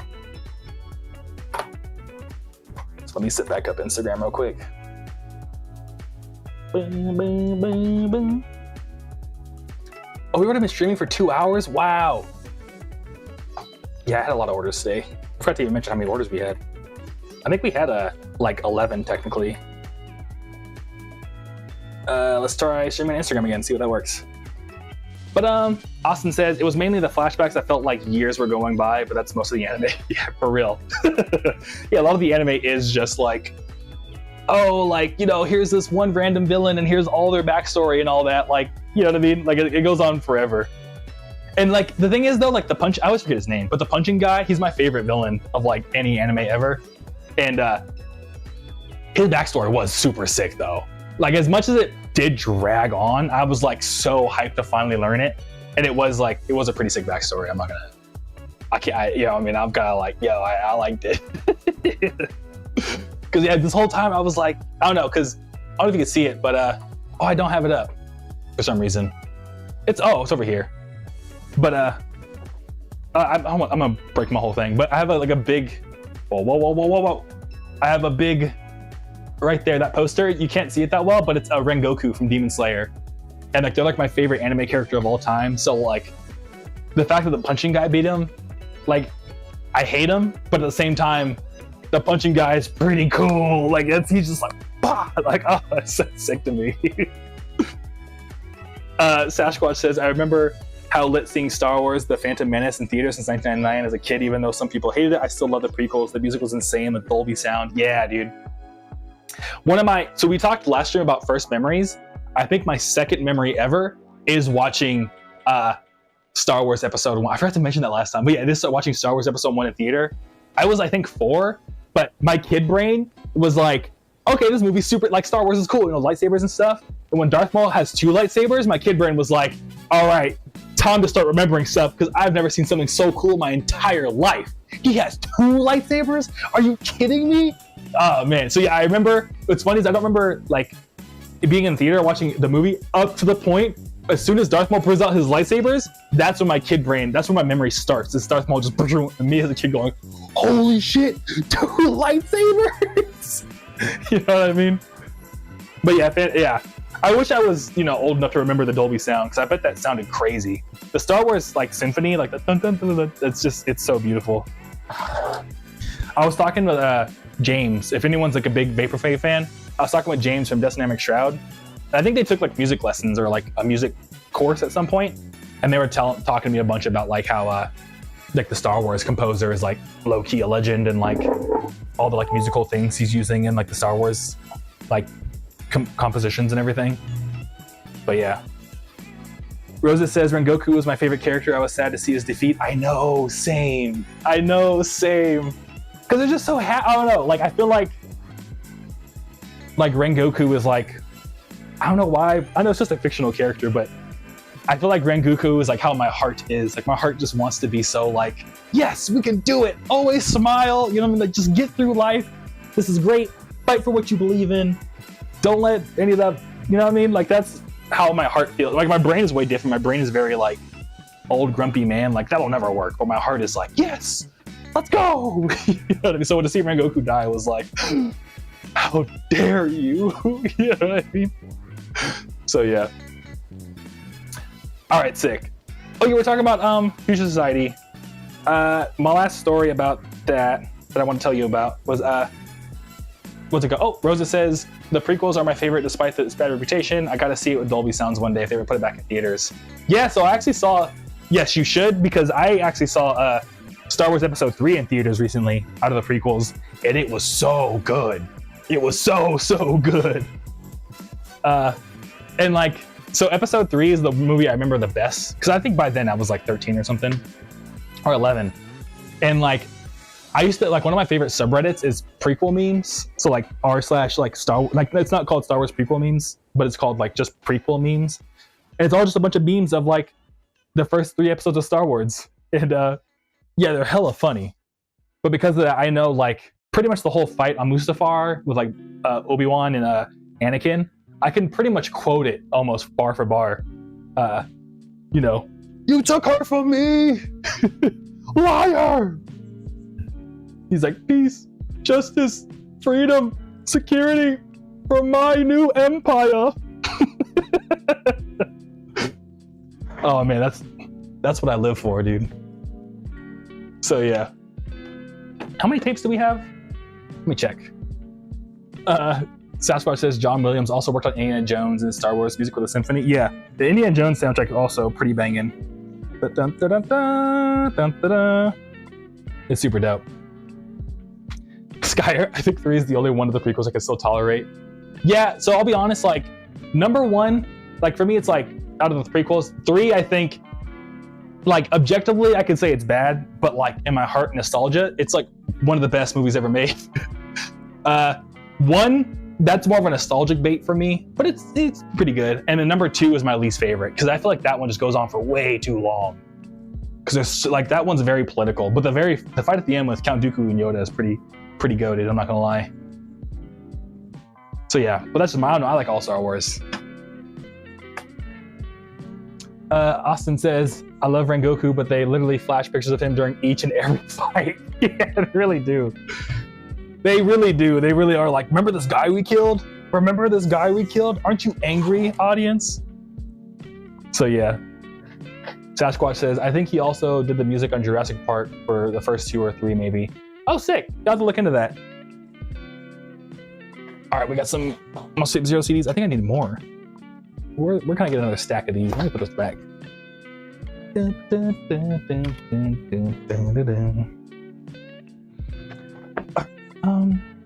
No, these are all actual CD cases. Okay.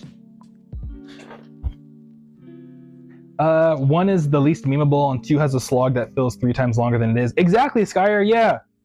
Thank you, Skyer. Thank you. Yeah, because I meet people sometimes are like, 2 is my favorite. I'm like, how, dude?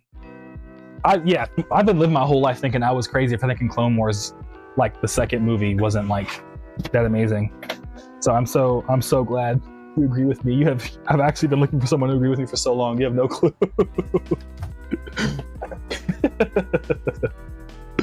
So thank you. All right, sick. Let me move these out of the way. Boom, boom, boom. Yeah, we're doing a longer stream, just by the nature of how many orders we got, I guess. All right. Okay. Did that. Yeah, we're good to go. Sasquatch says, I just wish the new Star Wars had a better ending and more character development. Though The Force Awakens was good, but the movies weren't as good. I agree. The first new Star Wars I thought was pretty good. The second one I was like, okay. And the last one, like I came out of the theater like angry. I was so upset at the last one. Episode 9. Yeah, exactly. Yeah, so we're saying this exact same thing. I had to remember which one was Force Awakens. Yeah, Rogue One was pretty good too, but I don't know. Yeah, Disney, like look in the meme. It's like, look how you did, my boy. That's how I felt after watching the newer Star Wars. I'm like, George Lucas, no, why? What have you done? All right, cool. Let's get who's Dalton. Hey, let's get Dalton some stickers. That's a cool name. I like Dalton. Give him a plushie sticker. All right, sick. Get some bubble wrap, and then we'll be good to go. Where are my scissors? But yeah, one thing I want to tell you too about Future Society. Oh wait, let's respond to Roses real quick. What we talking about? I could talk about Star Roses forever, so. Roses says, speaking of the new Star Wars, it was a painful hearing to be referenced and connected with new stuff, but appreciate them embracing the mistakes and fixing it. Yeah, exactly. Yeah. Yep. I agree. Yeah, like the new Star Wars, even though, but I'm not gonna pretend like they were all bad, but they definitely, I don't know. Mixed feelings for sure. But I will stand on the last one being like, damn. Sucked. Episode 9, I hated it. Because it just felt like so uncreative to have like, oh wow. Well, I don't want to spoil it for anyone, but like the whole premise of it like was really like, bro, come on. Really? Wah. Yeah, what's funny to me is for a cool minute I was getting like a bunch of Instagram reels that was just a bunch of like buff gym bros talking about Star Wars and getting like really passionate about it. It was hella funny. They were like, Mace Windu knew that he was gonna lose this fight and that's why he went to go do it. You know what I mean? But they're all like super jacked, you know what I mean? And so it's like, I don't know, I just find it like the juxtaposition funny of like someone like looking like a gym bro, but then like being hella nerdy about Star Wars. But yeah. So what I was gonna mention next about Future Society, like being in that little collective, was one friend that I made in particular. Their name was Cerulean Sarais, and we made a song together called Misty, and it's like one of my favorite like older songs that I made. Cause like, to be honest, like that was one of those songs, like when you collaborate as like an electronic musician, sometimes it's hard to communicate like who's doing what on the song when you're passing it back and forth. So like there's been some songs where like, I probably did like 80% of the work and like the other artist did 20. There's been some songs where the other artist did 90 and I did like 10. You know what I mean? But that's just like the nature of like, someone gets into a groove and they're like, oh yeah, by the way, I finished the song. And you're like, oh shit. You know what I mean? But this is how it goes sometimes and it's all good. But anyways, so yeah, I bring it up because like I feel like Cerulean Sarais went wild on their end and I felt bad because I was like, this song is so good and like I kind of like chose the sample and like this other thing here and there, but like, you know what I mean? Anyways, but it's super wild because Cerulean Cerise is like based out of Canada, and we were both going to college at the time. We started like, you know, becoming friends and making music together and stuff. But what's beyond wild is Cerulean Cerise ended up getting in, like, while we were making music, I think, they ended up getting in like a long distance relationship with somebody. And you know, they were an artist and stuff, and it was super sick. But then, you know, we've like kept in touch here and there as we both grown up and stuff like that. But what's like beyond crazy is my current partner is actually a friend of Cerulean Cerise's partner, because they're also from out where I live right now. So because of that, like, we've been like internet friends for so long, and now we're like just one connection away from like each other, if that makes sense. So it's just, I don't know, it's super cool.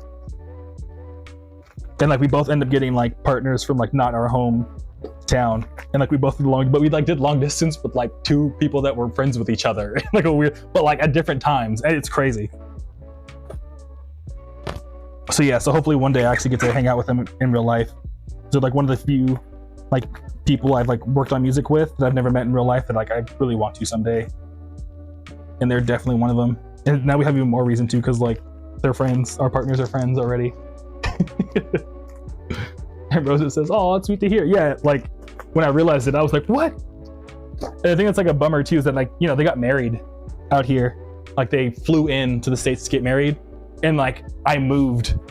I missed their wedding by like a month because I was like gonna move the month after. So like we keep like, at this point we keep like barely missing each other in terms of like life stuff.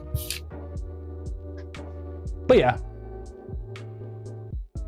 Rosa says, "I remember hearing Future Society from either Fiber or someone who knows him showing an old song. I've been listening to too much to pinpoint where exactly, but it's cool hearing about your experience." Yeah, thank you. Yeah, it probably was Fiber, because Fiber was like super involved. I think Fiber like co-ran it for a little bit too. So like Fiber's a lot more connected to it than I am, but I was like a member. I'm like on a bunch of like a couple of like the like tapes and stuff, or like the, what do they call it, compilation stuff. Does that make sense? But yeah. But I remember once too, like when I met Fiber like IRL for the first time, he was like, "Hey man, like sorry way back in 2016 when I was like 17 and you were 19 that like, you know, you were no longer in Future Society." And I was like, "No, I didn't care. I left myself." And he was like, "Oh, I forgot." You know what I mean? Fiber was like, did we kick him out? Like, oh shit. I was like, "No, you didn't kick me out. Like, I left." And he was like, "Oh." There was like no bad blood. And he was like, "Oh shit, my bad. I thought you'd be mad at me." And I was like, "No, dude, like, don't you remember?" And he's like, "Nah, man, I was 17. I was like, "Okay, yeah." You know what I mean?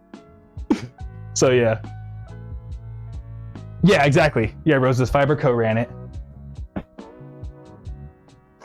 But yeah, I miss Fiber. I gotta hit them up. We were supposed to like talk a while ago, but then it just never ended up working out. Like they've been super busy doing all their music stuff. But yeah, I'm like watching all their stories and stuff, and like it's sick that they just went on tour, and I'm super happy and proud of them. Especially given the circumstance of like, you know, what was going on for them, but like, you know, they pulled it off. And like, I'm like, hell yeah, dude. I am always 100 billion% happy to see the homies win. Like that, like literally nothing makes me happier in life than to hear like someone I care about is like doing good for themselves. Like that's like, please inject that into my veins 24/7.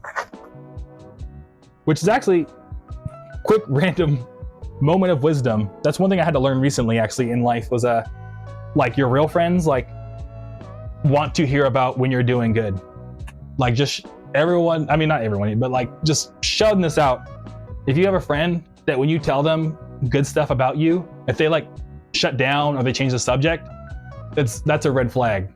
Because like all like when I think about like, you know, people that have like stayed with me throughout life, it's not, you know, you don't want a bunch of yes men around you just all like, "Oh my god, you're doing so good, yeah, you know, you don't want that. But like, you know, friends that you can keep it real with, but then also when like something good happens for you, like not only are they like excited in the moment, but then other friends will be like, "Oh yeah, the friend you told first was so excited about you doing good that they told me."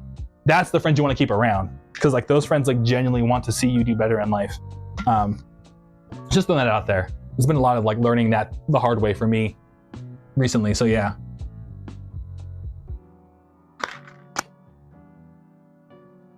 Like one of my closest friends, I was like, It was like me, him, and like their wife, and we were all hanging out. And I think they went to like go to the bathroom or something, but their wife was like, you know, like all he does at home is talk about, like, not all he does, but like whenever y'all talk and like you tell him something good, like for a whole week, he'll just go around the house being like, I'm so happy, I'm so proud of him, hell yeah, that's dope, I can't wait to hear what a good thing happens to him next. And I was like, oh, that's so sweet. But yeah, and that friend has been like one of the greatest friends I've been, you know, blessed to have. So just throwing that out there. I don't know. So I feel like, I remember in the past, we've talked about like other, like, you know, talking to people and getting to know people and stuff. And yeah, I've been, as much as I am like very, yo, I want to be friends with everybody. Like, what's the saying is like stranger, oh, there's a song by a guy named Dean Chris Anthony. And one of the lyrics are like, strangers are just people that you aren't friends with yet. You know what I mean? Like the mindset of just like, be friends with everybody. But I've learned how to like, I've had to learn to practice like the other side of it of like, just because you can be friends with everybody doesn't mean you should. You know what I mean? So yeah, and that's been like my new test is like, hey, this good thing happened for me. What do you think of that? Yeah, so today, okay, cool. I'm glad you're feeling me on this. Yeah, because it was like, yeah, I don't know. It's something I learned. I was like, And again, like, it's kind of dangerous advice because you don't want, like, you know, you want your friends also should tell you like, hey man, you're kind of fucking up. Like, don't do that. You know what I mean? Like, you want your friends to also like, you know, like humble you at times and stuff like that. But like, to me, like, I think it's coming from a good place when you see that on the other side of things, when it's good, that they want to tell your other mutual friends about like, oh yeah, like they're doing good because of this thing and that thing, and I'm so happy for them. So yeah, don't get yes men, but also like, you know what I mean? Yeah, you know what I'm trying to say. You get what I'm trying to say. I hope so. But Rosa says, found those kinds of friends after I left so many. I appreciate them for that, since I've continued to struggle to talk. I feel that, yeah. That's awesome. I'm glad to hear that you have like a good friend group now that like, you know, are like wanting to support you and see you do good, Roses. Cause like, yeah, a good friend group can like really turn your whole like life around, or like a good, you know, turn your whole chapter of life around. Yeah, that's what you meant too. But yeah, I'm glad to hear that you found them. Yeah, I feel like I found them, but I've had to like, you know, I really lock in. Like, let me lock in these friends. Not that like I like was like, hey, can we be committed friends? Nothing like that. But you know what I'm trying to say. Like, I try to just prioritize them more and stuff when I can. But yeah. Let me put some cardboard in here for Alex. Thanks, shout outs to Alex. You're getting the tape. Ugh. Oh no, why is it playing sentimental music when I talked about something sentimental? Okay, so one thing that's not... Oh, we're talking about, oh my god, today is the dentist day, but we're talking about going to the dentist. One thing that's hella funny is when I got my wisdom teeth pulled out. Speaking of, who said that they are dentists would talk about video games? I think it was, oh no. I'm sorry, I feel bad. I can't remember anything today. It's because I'm drinking caffeine, so just everything's just like, ah! But I can't even scroll up to see it. But yeah, somebody in here said the dentist talks about video games. I think it might have been Austin, but I feel like their name was Green, so I don't think it was Austin. Anyways, so yeah, you know, to get your wisdom teeth pulled out, like you can't go to your dentist. You have to go to like an oral surgeon. So you have to like get referred to by your dentist to another person. And like, what's it called? So because of that, I had to go get like, you know, go to my dentist recommendation. And my dentist, like the oral surgeon guy, was like this dude. They were like super like Miami Vice, like their whole everything. Like they wore like a Hawaiian shirt, chest hair puffed out. It was wild. But he was like, yeah, man, like, you know, like you're gonna get your teeth pulled out, dude. I got you. Like, get you some nice burgers, you know. Maybe we'll get a cocktail after if you're feeling good. And I was, damn, dude. Like, he was like trying to party. You know what I mean? But anyways, I never got my wisdom teeth pulled out because like my mom was like, you know, we ain't got money for that. So I had to do it when I got older. But yeah, so because I had to get oral surgery. Anyways, so yeah, I got them pulled out. But the thing that was like funny to me is that like, you know, afterwards you get your wisdom teeth pulled out. They're like, hey, you can't like drive any heavy machinery. Like you can't like drive a car afterwards. But I don't know why. Like I don't know why I felt so loopy. But when it comes to like particularly like skateboarding, if you tell me I can't do something, I'm like, no, I can do that. So I remember just begging my little brother, because you know the one I mentioned earlier with like the Michael Jordan heart, like, bro, please let me do a kickflip right now. He's like, dude, you're gonna die. And I was like, no, dude. Like, you know, I had like blood coming out of my like mouth because I was like, no, you gotta let me kickflip, dude. I could do it, dude. I could do it right now. You know what I mean? And like that was my like wisdom teeth. You know what I mean? Like, hi, it was just me trying to convince my brother to let me kickflip. He's like, no, we're going home. And I was like, no, please, bro, please. I'm your older brother. You have to listen to me. But what was? Hey, thanks for the. Oh shit, who subscribed? Let me stand up to check. Always in the room. Hey, what's up, dude? Hope you're doing good. Good to see you. Thanks for the subscription, man. I really appreciate it. And Skyer, oddly enough, I was surprisingly lucid after getting mine pulled. Like, so you could like, you were like had your wits about you, right? That kind of lucid. That's what lucid means, right? I don't know. My bad. My English, even though I speak English. But yeah, I think lucid means that you were like, you know, surprisingly like all together. Yeah, I felt like. So that's the thing is, I felt like I was. But then like I was laughing a lot, if that makes sense. So like I knew I was like I didn't feel like I was on drugs, but like I knew I was, because I was like, everything's a little too funny. If that makes sense. But Rosa says, I still have my wisdom teeth intact, pain-free, but I'm scared to get them off. So here's the thing, Roses. Here's the thing. This is gonna sound horrible, and I'm sorry, but it's the truth.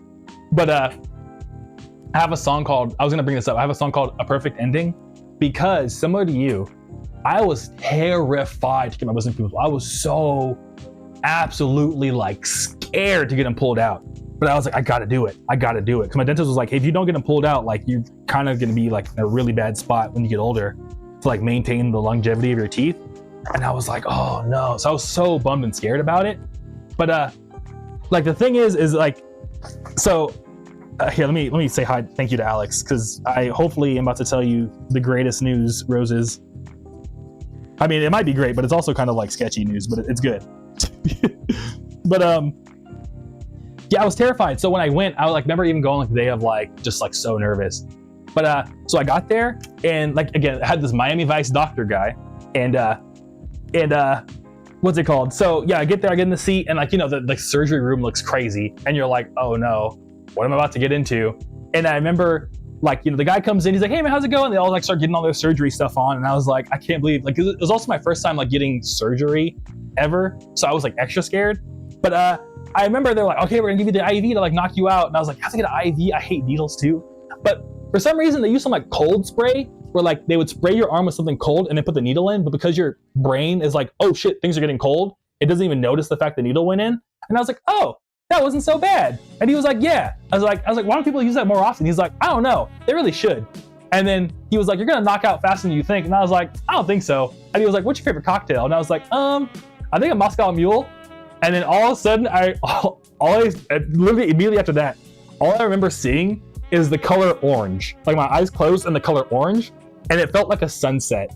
And it was so nice, and like it was so good. And I was like, wow.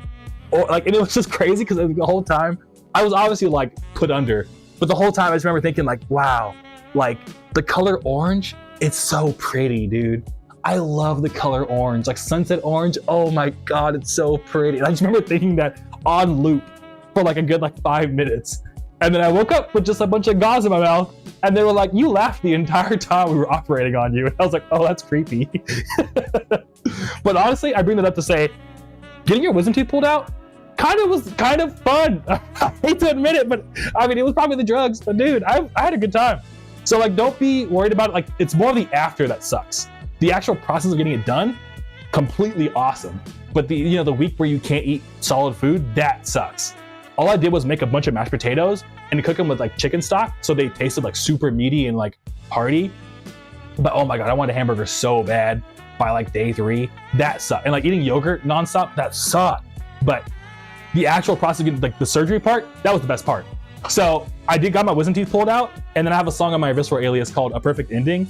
That literally the song, I made it after I got home, still with gauze in my mouth. And I was like, this went a lot better than I thought it would. So I called the song A Perfect Ending because I was so scared. And the song felt like very conclusive.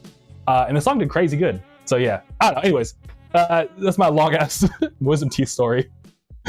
But Sasquatch says, my wisdom teeth, when I got them taken out, I saw 3 of everything afterwards because the drugs they used, I was tripping. That's funny. Yeah, I like that. Mine was like the color orange and yours was like tripled. That's cool. Yeah, I feel like everyone has like their own like crazy wisdom teeth, like drug experience. Like drugs are bad, okay, but but you know, when used for that, it's hey. Always in the room, I'm just chilling. I asked on Insta, but I didn't come up in the chat. What are you packing? Oh, I've got to fix that. I'm so sorry. Packing orders, dude. In my bed, I was like totally on like a whole ramble about what's it called? Yeah, I probably went down. Let me redo Instagram. Thanks for mentioning that. Always in the room. I feel bad because everyone probably was asking stuff, and I'm over here just like blah blah blah blah. Yeah, because it's kind of because yeah, Instagram like kicked me off, dude. They were like, nah, dude. We don't believe in kaiju on Instagram. Okay, we're back. I can see chat again. Thank Lamau. Okay, now it's working. Oh, the thing. Anyways, yeah, but dude, thanks again for subscribing and coming by. But yeah, I'm just packing merch orders. So what I do is every Tuesday, Thursday, and Sunday, everyone in here, we just all hang out and I pack merch orders and we talk about stories, talk about our life. Talk about getting our wisdom teeth pulled. It's good. We just got a little like almost it's like a coffee shop almost. I think we all just kind of like hang out. It's a fun time. But yeah, Austin says I still gotta get mine removed. Yeah, dude. You know, I would say like if you can afford it, dude, I'd say go for it, dude. I would do it ASAP. Like again, drugs are bad. I'm not encouraging getting your wisdom teeth pulled out just for the drugs, but I'm not gonna lie, it was a good time. Kinda, you know what I mean? I would not. I don't do any drugs actually. I'm very like I don't smoke. I don't do any kind of drug. But that wisdom teeth shit, man, it's pretty good. Anyways, Rosu says, "Oh God, I hate needles so much, but this story is so comforting to hear. I was told so far I can get away with my wisdom teeth over the position, but that day comes, I'll play the song after I've ever do it." All right, sick. Yeah, I'm glad to hear. Yeah, hopefully you get the same like, oh yeah, that wasn't as bad as I thought, like feeling from the song. But yeah, I promise I'm not just saying that to be nice. Like that, legitimately, I was like scared out of my mind, and like people were making fun of me. They were like, "Haha, you're afraid to get your wisdom teeth pulled out." And I was like, "Yeah, because I'm like 20. What was I? Oh my God, I was 28. I was like, yeah, because I'm 28. So now it's like sucks. You know what I mean? But then when I did it, I was like, oh, this is sick.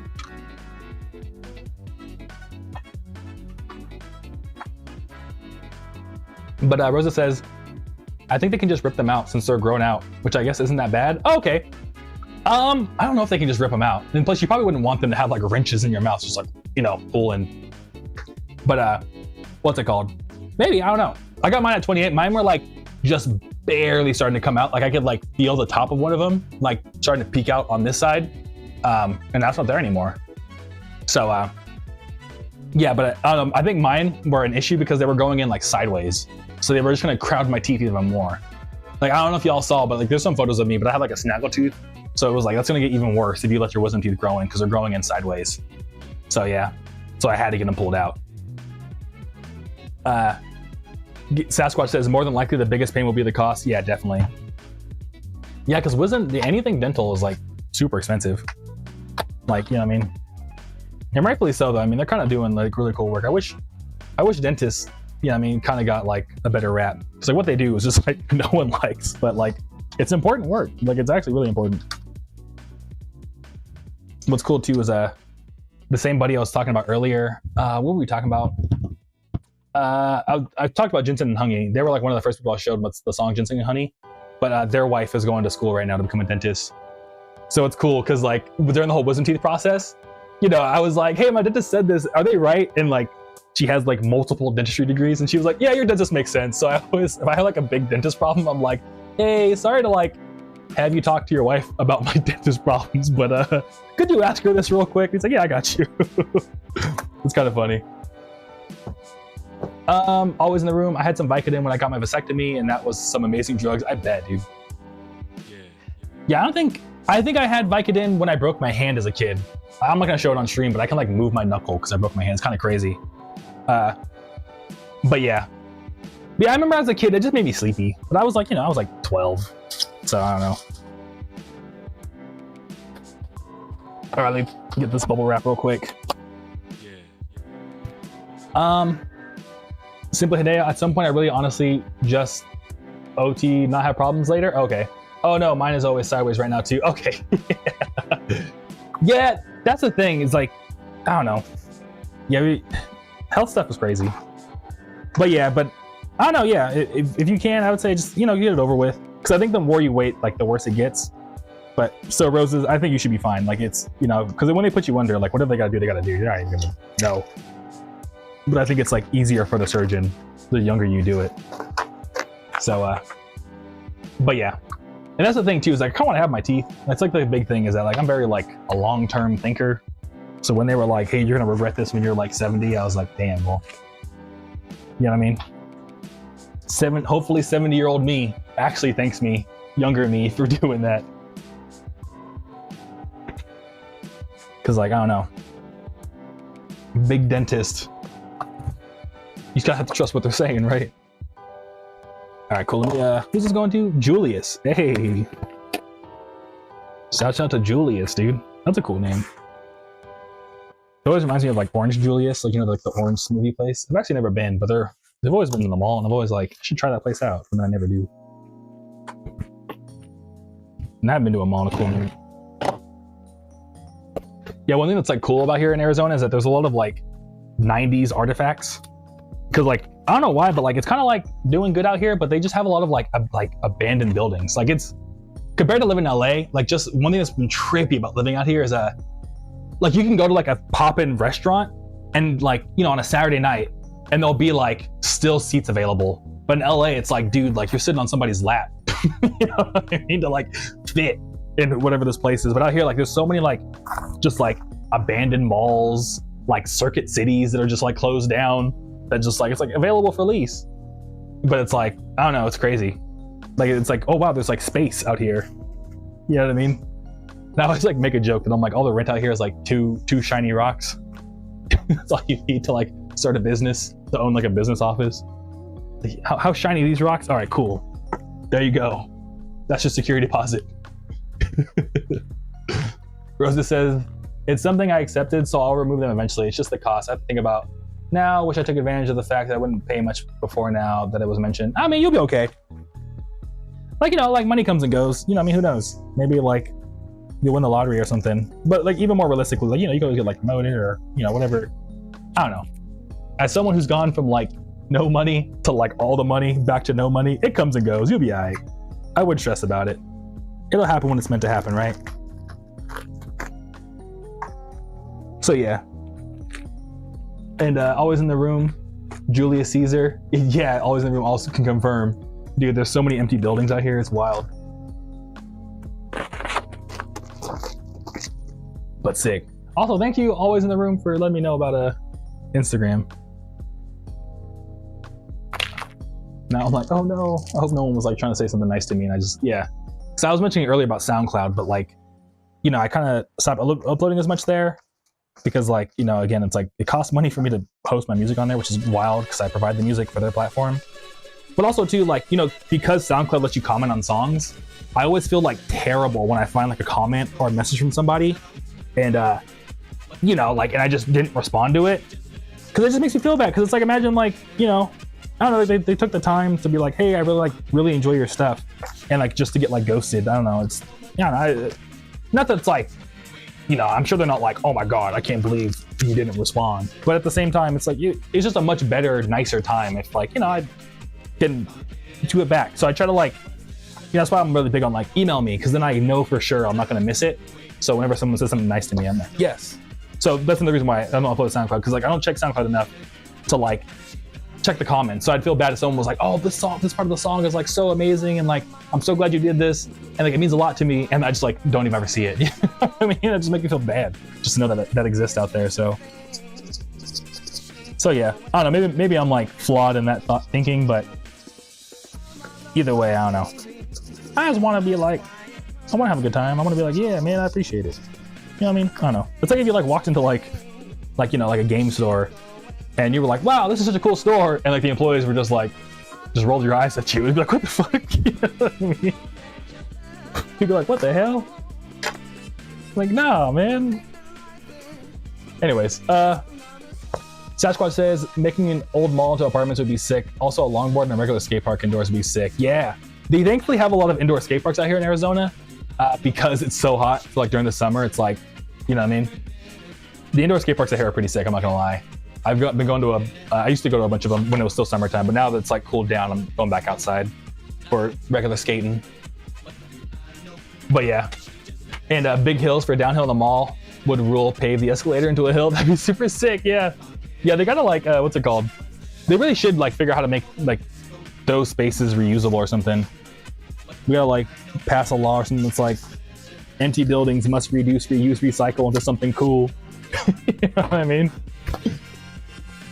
Rosa says you gotta pay. I wasn't sure how it worked. Oh,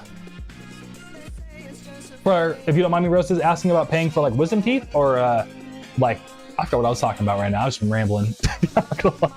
My bad, Rosa. Could you give me a little more context? That's on me though. That's 100% on me. I just got so into packing orders, I just forgot what I was even talking about. But yeah.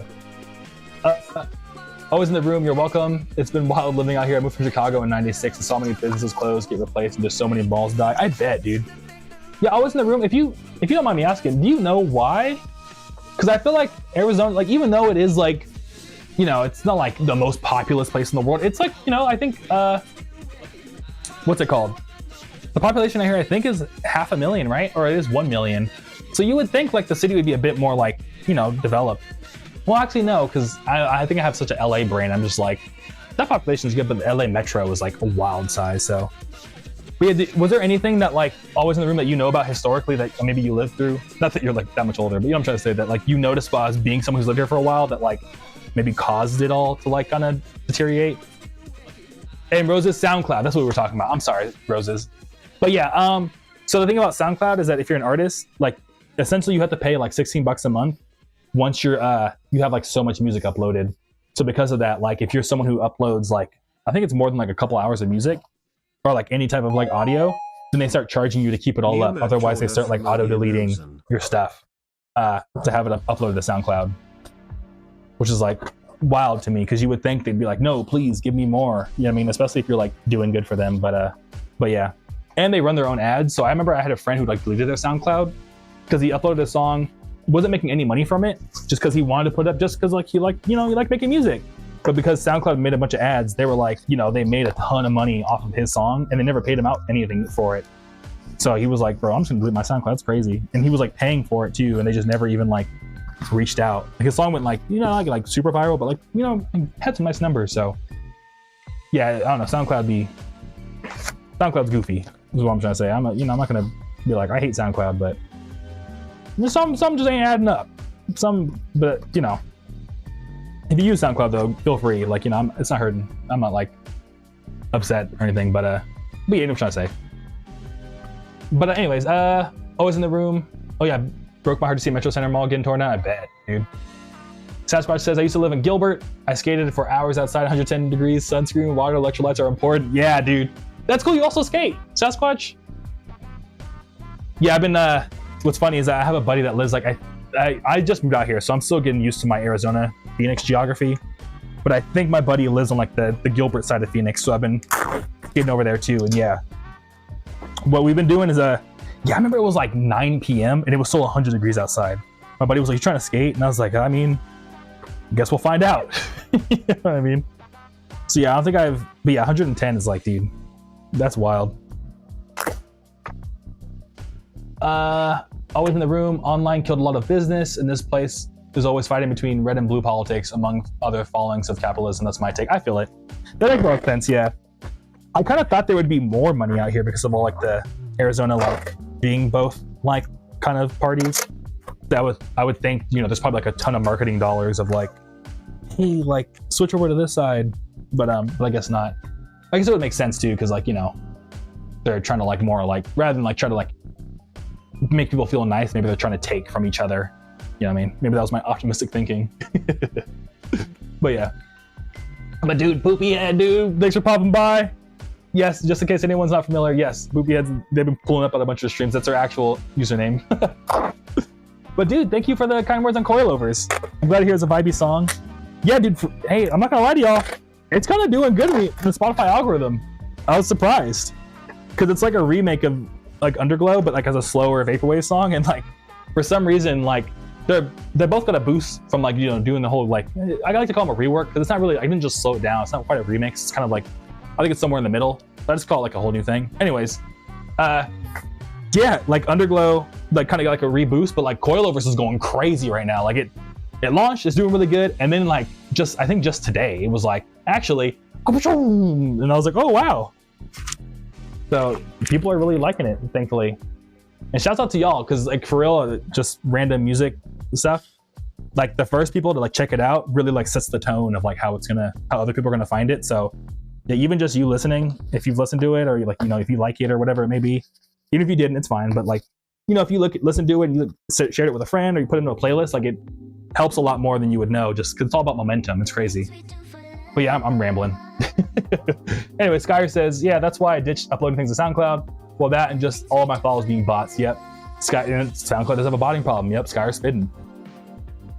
Sasquatch says, the malls closed a bunch in 2008 financial crash. I remember a bunch of stores in Arizona just closed after the market almost crashed and stocks tanked. Oh yeah, I'm sure 2008 probably. Yeah, everyone recovered different. That makes a lot of sense. Okay, this is going to Alden. Thank you, Alden. Also, it was sick too, speaking of the survey, the fan club survey, a bunch of people put Andromeda as their favorite song, and I was like, hey! I like this song a lot. I mentioned it before on stream, but I wrote the bass line for it. Like, a lot of the stems are from a sample, but the bass line, that's me. That came from my own music composer brain. So I'm always stoked. But, Rosa says, ooh, yeah, I thought it was more affordable with SoundCloud. That's crazy. Yeah, you would think, right? I think it's because it's just like historically, SoundCloud was the first place as like a completely online independent artist you could upload music. Because Spotify was kind of behind like a, you know, you had to be on a major label to get on Spotify for a cool minute. And before that, all you really had was like, yeah, Bandcamp and SoundCloud and like YouTube, kind of. So, yeah, because of that, it was kind of like the wild, wild west. And it wasn't until Spotify opened up to everyone that then SoundCloud looked really outdated. And like they kind of just been sticking to that business model because like I think they were already struggling for money. And I'm sure whoever the CEO is going to be like, hey guys, I know we're struggling for money, but how about we like turn off one of our revenue streams? I'm sure they were like, no. You know what I mean? But yeah, Super Hideo, damn, yeah, dude, we keeping it real right now. And we got 2 orders left. What's it called? Sasquatch says, here in Oregon, lots of abandoned buildings. Since I left AZ in 2016, I noticed more abandoned buildings here in Oregon. Yeah, Oregon also too is like, I feel like it's like one of those places too. I love Oregon. I've like been out to Portland a handful of times. Yeah, but I definitely can see the parallels there, because yeah, Oregon also is, yeah, I mean, I don't know, I feel like it's like really chill. I don't know how to describe it, but like I don't know how to describe it, and maybe this is like rude, but if you go to Oregon, you could totally be like, yeah, I can see how this place could have problems here and there. You know what I mean? But Arizona's the same way. I mean, everything's so hot. Like, it just, I don't know. I've pretty much spent most of my life in LA, so it's been like, you know, settling down somewhere else, like, that isn't like as big of a major population center has been like interesting. So I've only ever lived in like LA, Seattle, and like, I mean, when I say like put down roots in like LA and like San Francisco area, those are both like bigger population centers. But Sasquatch says my favorite spots were by Freestone Park and Gilbert. And Sasquatch says there's more money fixing old cars in Arizona than there's in retail stores these days. Nothing like 50-year-old cars with almost zero rust. Yeah, for real. There's a co-op junkyard in Deer Valley, Arizona, outside of Phoenix. They have film, TV shows, and done photo shoots. Also, all the cars are silver too. Oh, okay, cool. Yeah, dude, thanks for all like the Arizona tips, man. Yeah, because I just moved out here like in February, so like this is all news to me. So thank you very much. What's it called? I rewatch all the VODs, so I'm gonna go when I rewatch this like tomorrow. I'm gonna go ahead and like add it all to my Google Maps, check them out. Thank you, I appreciate it. I think I might have gone to Freestone Park already. If I'm not mistaken, at that park, I think some dude was, funnily enough, like always in the room, was visiting from Chicago out here, and like just went up to some kid. And he was like, "Hey man, like I brought just my deck. Can I take off your deck and borrow your trucks to skate around for a little bit? I have like 3 hours before I have to like go meet up with like my family friends again." And the kid was like, I guess. You know what I mean? And like, yeah, he totally did what he said he was gonna do. And I was like, oh wow, y'all kids really just let him do that? That's crazy. You know what I mean? But the guy was super cool, and he was really nice too. He had definitely skated like he was from Chicago, if that makes sense. Like he had that Chicago swag about him. All right, we're doing one more Monster Tape Zero. Damn, yeah. How long have we been streaming for? I feel like we've been streaming for a minute. Oh, we're at 2 minutes and 4. Okay, we'll probably hit about 3 hours. Hey, yay! Thursday night, hanging out. Yeah, thanks for coming by, y'all. I appreciate y'all. It's always so good to see everybody. Talk about going to the dentist. Just real life stuff. But what else do I want to tell y'all? So we were talking about the 3DS camera earlier. Yeah, like I mean, I already mentioned it for like fashion and stuff, but like one thing that has been really nice too about doing all the music stuff is doing all the photo shoots for like all the different merch has been like a lot of fun. Like, 'cause I used to be the kind of person that would like never take pictures of themselves, so it's been nice to be like, oh wow, like now it's through the merch like photo shoots I've been doing for Groovy Kaiju that I'm like, oh yeah, I did look like that. You know what I mean? like a year ago, because otherwise I wouldn't know what I looked like a year ago. You know what I mean? So yeah, cheat code, don't forget the sticker. So this one doesn't have a sticker on it. It was just a CD. But thank you for the reminder though, I really appreciate it. Yeah, what I do is I'll tend to do, if they get just the free CD, because I'll keep it real with you, cheat code, I already lose enough money on the free CD, so I'm like, if you get just the free CD, I tend to just do the free CD. But if you get like add-on stickers or stuff, then I'll throw them in. Or if you like get like a full price tape or something, I'll throw some in to be like, oh yeah. But otherwise I'm like, damn, I'm already losing so much on the free CD. I'm like, man, please, please meet me halfway. And when I like justify it too, I kind of keep it a secret, but on the inside of the free CD, there's a bunch of QR codes to get like a bunch of like freebies and downloads. So I hope that like, you know, is like enough of like a, hey, thanks for like the support and like doing it that way. But yeah, stickers. Yeah, I wish I could give them out for all the free CDs. I would be super broke if I did though. I'm not gonna lie. But yeah, because like the whole idea of the free CD thing is like essentially like get rid of, you know, lose money on it, get rid of as much of the profit as I can to just get my music out there to people. So like when there is like some profit coming, then I'm like, all right, cool, let me give that back, you know what I mean, to like say thank you, because you could have just gotten it for free. But yeah, oh, shipping label, I'm sorry. Chica, I do have a whole rant about like the ethics of trying to give out free stickers. Yeah. Yeah, thankfully I didn't forget though, Chico, thank you. Yeah, I really appreciate that, because yeah, I mean, you've seen a bunch, I've like forget them all the time. Yeah. Yeah, thank you, dude. That's funny. No, that's fair. 6-6. Thank you, Chico. But yeah, and Sasquatch says, because your Scion XB needs a replacement door, but I can't find one that's not dented. Oh, wow. That's crazy. That's crazy. You can only find dented ones. Is that like a common like manufacturing error where they just all get dented at some point? That's funny. Well, I mean, it's not funny. It sucks for you, but like I've never heard of someone being like, I need a new car door, but they're just all dented. Like every single one that exists. And it's funny you bring it up, because now that I think about it, most Scion XBs that I see do have a door that's dented, like they bumped into something, or you know what I mean? It probably is some like, you know, they might have messed up making the metal or something. That's cool. I mean, it's not funny, but it's funny.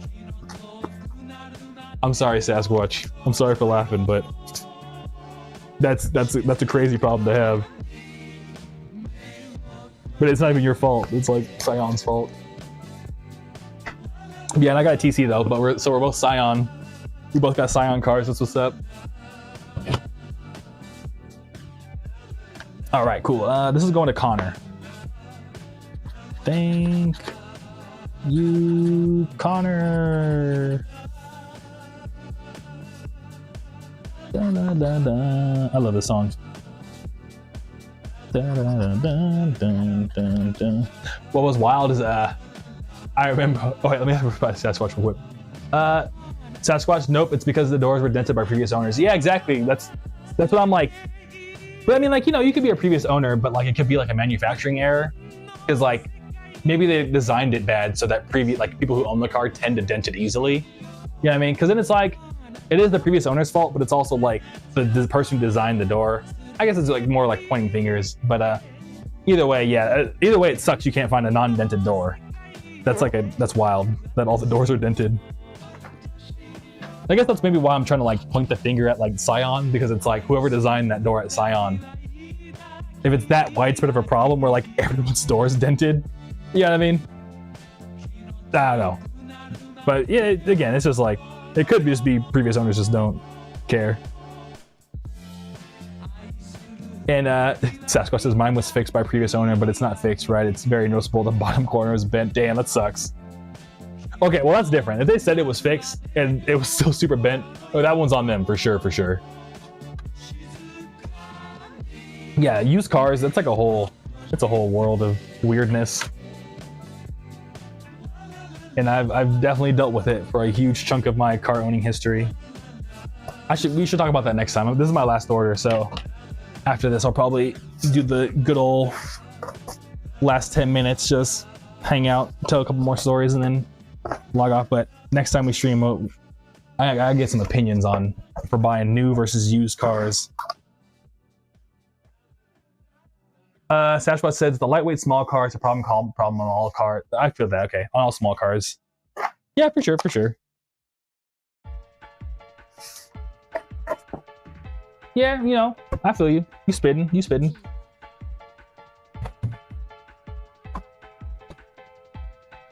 Yeah, any lightweight car, it's like, you know, they're gonna choose materials that like probably bend a lot easier. So that's how they get the weight down so much, is by making those options. Boom, boom, boom, boom, boom, boom, boom, boom, boom, boom, boom. Oh, really? Honda Civics are also hard to find non-dented doors for. True. Yeah, I've only ever owned Accords, and I owned an 80s Civic. That was super sick. I probably should tell the story of that at some point. I would do a whole stream on. Hey, cheat code. I almost forgot the sticker label, but you reminded me. The second one I almost forgot. Thank you, cheat code. You're still here, but yeah. But yeah, I'll have to look. Yeah, I can imagine Honda Civics are hard to find on those doors for. But Zaku says, "What's the wildest bumper sticker you've ever seen?" I feel like you see a lot of wild ones out here in Arizona, but my favorite, honestly, the one that comes to mind that I see all the time, so it's not super wild, but I see it all the time, and it's one of my favorites. It's the one that's like, "Bestie, please let me merge," because like, you know, people are always trying to, like, especially out in LA, or like, you know, always trying to merge over, but it's just like a cat that's just like, "Please, bestie, let me merge." You know what I mean? That's how it feels sometimes. It's like everyone's like going 100 on the freeway, and you're like, "Please let me over, please." So yeah. Scion doors you can find non-dented, but you can't buy new doors from Toyota anymore, because yeah, they stopped making Scion. Yeah, Scion went under, or they, you know, stopped doing the brand Scion. So yeah. Hey, dude, Atlas, what's up, dude? Good to see you. Thanks for stopping by. Always good to see you. I found out one of your friends is getting into skateboarding recently, and now we're gonna go plan a day to go skating. That's what's up, dude. That's super sick. Yeah, do you have like I'm about to stop streaming, but I guess we can talk about it real quick. But you have like any plans for like? Are they like just getting into it? Like, are you gonna be the one to teach them how to kickflip and all that? That's gonna be super fun. Yeah, I tried to get a buddy of mine, NetNavi. I mean, he did the Ichi oh my god, Ichi Mafia album with me. He was a narrator on Groovy of the Galaxy. I talk about him like every stream. But there was a minute in college where he was trying to get into skating with me, and I felt bad because I've been skating for like, you know, like over 15 years, like half my life. So when he was trying to get into skating, he was like trying to learn how to heel flip, and I was like, you know, doing like 360s all over the park and stuff. And I'd just be like, yeah, man, just like, you know, like pop then flick. And he, but he's like, okay. And then he would like then just turn around and see me like do some crazy shit. He was like, bro, you make it look so easy. And I'm like, no, it's hard. It's just I've been doing it for so long. So yeah. Simple Hideo says there's a guy that drives around here in a truck with legalized eating ass on the back window. I've seen them like 5 times randomly. Lamau. There you go, Zaku. That's your answer. I mean, we don't have to get into it right now, but I think it is technically illegal, huh? In some states, I think technically it's not legal. So, like, I mean, he's not wrong. And Atlas says we're still learning the basics. All right, yeah. Sick. Well, hopefully they pick up the basics like pretty fast. I would tell them too, realistically, tell them to expect to take at least 3 months to learn how to kickflip. To like consistently be able to like, you know, to even land your first kickflip, it took me like a long time. I feel like the average is 3 months. Some people, if you're like cracked, you can do it in like a week. But I've heard up to like a year. Now I have one friend who's like in his like late 40s, and he's just been a vert skater his whole life, never learned how to kickflip. But he can skate 8-foot ramps, but he still can't kickflip. It's crazy. So yeah. Always in the room. Random bit of Arizona trivia. There's a Tucson band with an album called Happiness Submission to Godzilla. Yo, what? I'm so glad I watched these VODs because I'm gonna look that up, dude. For real. That's so sick. I almost screenshotted my iPad because like, oh, and I was like, wait a minute, it's recording. Sick, dude. I'll have to check that out. And their AZ bass is dope. Satchel says everybody skates with a 40 big board that you can still skate in the park. It comes with 11-inch indie trucks. That's wild, dude. That's a big ass board. Always in the room. Okay, they're called Troy's Bucket. Sick. Yeah, I'll look them up probably after this, honestly. I can remember that. Zaku says, I learned how to varial flip before I learned how to kickflip, and for a while my kickflips were never straight. Yeah, that's the thing. When you learn how to like varial and stuff, like it's hard to like get them to go back straight. I feel you on that. Yeah, I had the same problem for a cool minute. And every once in a while, I'll kind of like have that same problem where my kickflips will just tend to like varial a little bit. Like it depends on the day. Some days I just can't not varial them. If that makes sense. Like they're always like shifting a little bit. But you just kind of like roll with it. Like when I kickflip up a step up, sometimes it'll do that. But yeah. Rosa says, wow, I've seen a lot of anime stickers put on cars, but nothing like that yet. Yeah. Yeah, sometimes people just don't care. They'll just like put whatever wild statement on their stuff. Because like, yeah, you know, we're all just having a good time. And Atlas says, they complain that ollies are impossibles for them. Oh, that's gonna be rough, yeah. No, they can do it. I mean, you know, it depends on how like determined you are. Because I think what skating really teaches you more than anything is just like how to not give up. You know what I mean? How to just be persistent. Which I think will take you a lot of places in life. Like one of my favorite like videos ever is like, I think it's like Chris Rock and I think it's Jerry Seinfeld, might be wrong. But it's like a random interview between them two. And for some reason, they both don't skate, but they're getting coffee. And they're like, just randomly, they're like, you know, whenever I see a kid skating down the street, I'm like, that kid's gonna be okay. And Chris Rock is like, yeah, because like skating teaches you like, you know, no matter how crazy you get your teeth kicked in or teeth like bashed in from skating or whatever, like they still get up every time and try it again. And it's like that kind of like learning that kind of persistence is like, I think can take you really far in life. Sometimes it is like, okay, man, like, you know, you gotta let go. Like letting go is also important, but you know, I think like knowing if you want something, you have to like be willing to work that hard for it, I think is a great life lesson. Sashko says, I'm trying to learn those sick longboard slides where you do a 360 spin and change direction and keep riding to slide or slow down. Yeah, I love those like longboarding videos where they're going downhill and they're just like, and they're like still like this. It's super sick. So learn how to slide. That's what's up, dude. Yeah, I think that's gonna be like probably what I do next. because I have like back issues from skating. I think like impact is really starting to hurt my back because I'm getting older. So I think I'm gonna have to start picking up like surfing pretty soon or something. Surfing or like longboarding. But or I'll just become like, you know, the unk at the skate park that just does slappies all day. So yeah. But I think that's all the orders. We're almost exactly at 3 hours. So how about excuse me, 5 more minutes and we'll call it.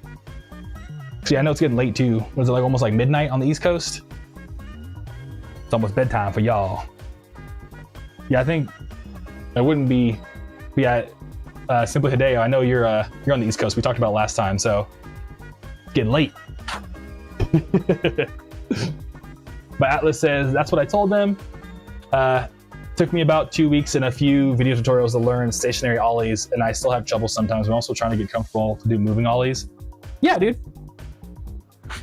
Yeah, definitely watch the skateboarding YouTube tutorials. Have gotten so much better over time. So yeah, just keep watching them, dude, and like just keep trying. It's good. It's just gonna, you know, that's like the big thing skateboarding teaches you is just you gotta just not give up. You just gotta keep trying. And don't like, but yeah, don't feel bad if you're taking a long time because, dude, again, I didn't learn how to kickflip for like 3 months. It took me like I think like a good week to learn how to ollie. Like this is like what's it called? Skateboarding is like a lifelong thing, dude. Like you just, yeah. Like you gotta think in like terms of years. Like, oh, in 3 years I'll be able to hit that like stair set. You know what I mean? It's not gonna happen anytime soon. But yeah, Simply Hideo reaching 11. Oh yeah, because I always get confused because what's it called? Since I used to live in LA, I'm so used to the East Coast being 3 hours ahead. But now that I'm in Phoenix, we don't do daylight saving, so now it's only 2. But it's still getting late, you know what I mean? I'm sure people are trying to take their showers and stuff. But Young Hog, that's sick, dude. What's up, Young Hog? Dude, thank you for the kind words. I'm so glad to hear you love my music. And we'll definitely keep it up. Yeah, I've been working on lots of stuff. In fact, for any folks in the Monster Kingdom, I've been thinking about what I'm gonna do for Christmas this year, and I think it's gonna be some previews of Monster Tape 1. So yeah, I'm definitely working on it. I got the whole, I mean, actually I'm supposed to film a monthly update next week. And I think I'm gonna do like a whole, don't quote me on this if you're in the Monster Kingdom, because I'm still debating what I wanna do, but I have like all like the skeletons, I call them, all built out. So I'm probably gonna start like revealing the track names, like the in progress track names and stuff like that. Of course it might change because it's like, you know, I have to like organize the album and stuff, make it fit on vinyl, but yeah, I got some, definitely keeping it up with music, and we got lots of exciting stuff coming up. As they say, big things coming soon. But yeah, Atlas says Skate IQ, my goat. Yep. Yeah, I forgot who my main guy. I remember it was just some dude in like the Midwest that was like my goat when I was learning how to skate. He was just some guy that like teach like hard flip tutorials in like his like driveway. It was wild, and the ground was all messed up. I was like, how are you even skating? But always in the room, Torch and Sasquatch, have you seen Tanuki Sunset? I don't think I have. And I'm stoked to hear yours. You know, you're sounding hyped on the Monster Kingdom stuff, Simply Hideo. But Tanuki Sunset, let me look that up. Oh, it's a game. Oh, I've seen like GIFs of this. Yeah, like videos of Tanuki Sunset. But yeah, when I rewatch the VOD, I'll check it out, because yeah, I've only seen like little mini videos of it. Oh, what's it called? But yeah, just to, you know, add more context for anyone else watching. Always in the Room asked about Tanuki Sunset. It's a game where you're like a raccoon and you're like skateboarding. It's pretty sick. Or a Tanuki technically, but yeah. Sasquatch says, just looked into the loaded Tesseract 2. Like I said in a previous stream, you can do it downhill and park skating. It's stiff and light. It's good at every discipline. Okay, sick. Oh yeah. I did look into it. I remember I looked into it. I like went back to the old stream and I looked into it. I said I looked into it 3 times, but yeah, I remember I put it, I saved it somewhere. I remember finding the link and I put it somewhere else, but I did look into it. I promise. I don't know how I could prove it, but I did. I remember. I think it was, you know what? I can't prove it because I can tell you the exact stream without, like, I'll do it record time so I can prove that I looked into it. I got you.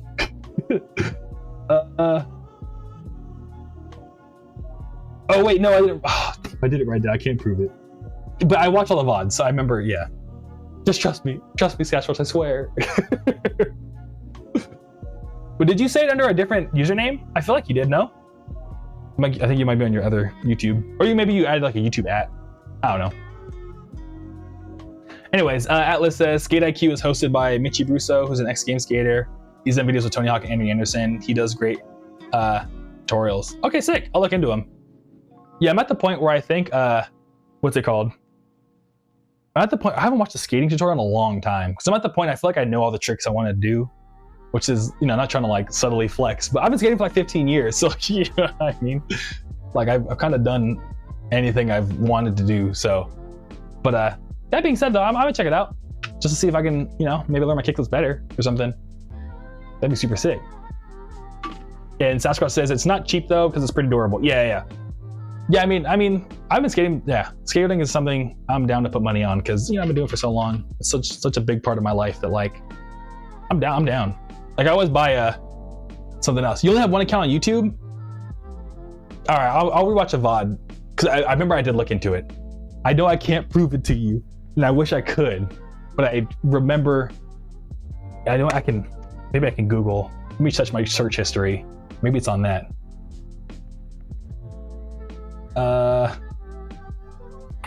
Tezzeret.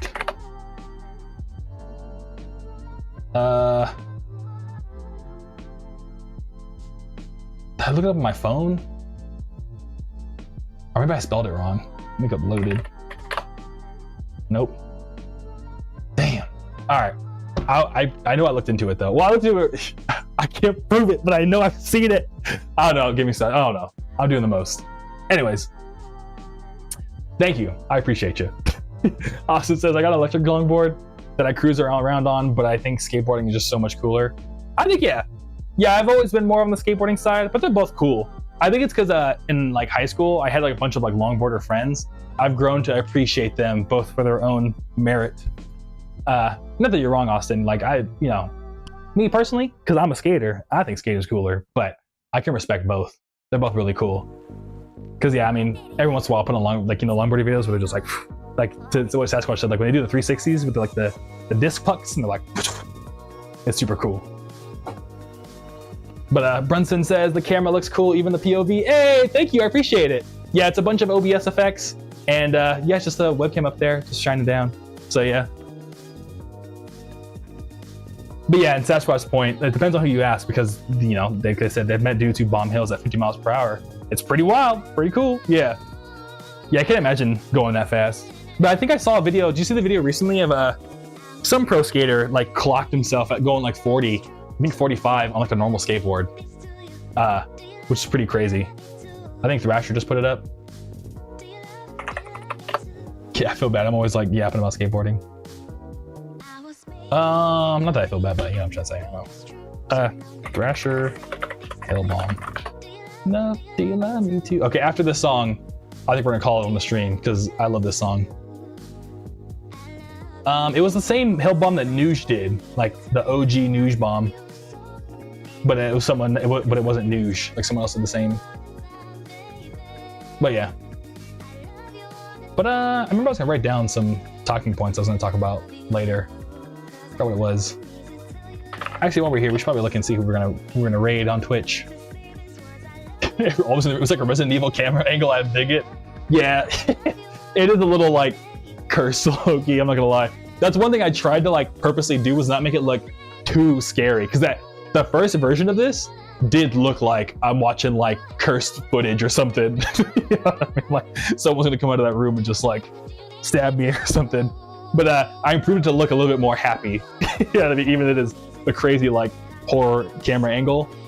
But yeah, I did it up here because I purposely wanted to make sure you couldn't read anything, because you know I'm like packing order, so I don't want anyone to get docked. So yeah. But yeah, in Sasquatch, on a normal skateboard, it's way more sketchy. Yeah, it really is. It's so sketch, dude.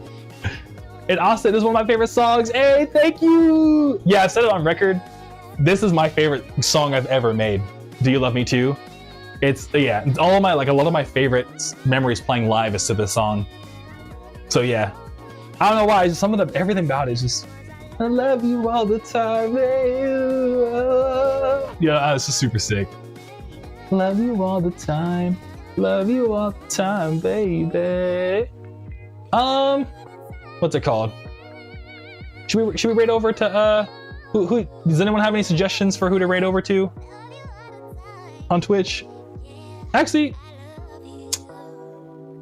let's raid over to so this is super random. I know I keep asking and then I immediately change my mind, but my bad.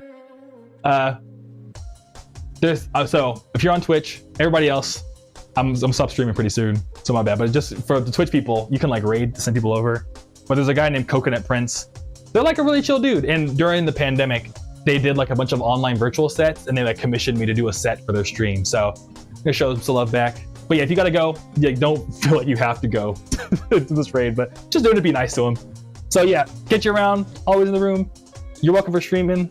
You're welcome for chatting. And yeah, dude, feel free to pull up whenever. It's always good to see you. And peace. But yeah, so I'm gonna type it into chat right now for anyone who wants to raid on over. Catch you around, Skyer. Thanks for always stopping by. I appreciate you. Oh, and we're all gonna be here again on Sunday. We're doing the same deal Sunday, but we'll start at I think 6 p.m. Los Angeles time. So if you're on the East Coast, that'll be 9 o'clock. And if you're on Phoenix like me, it should be 7. So yeah. But let's get this raid started. And yeah, what is it? What's their name?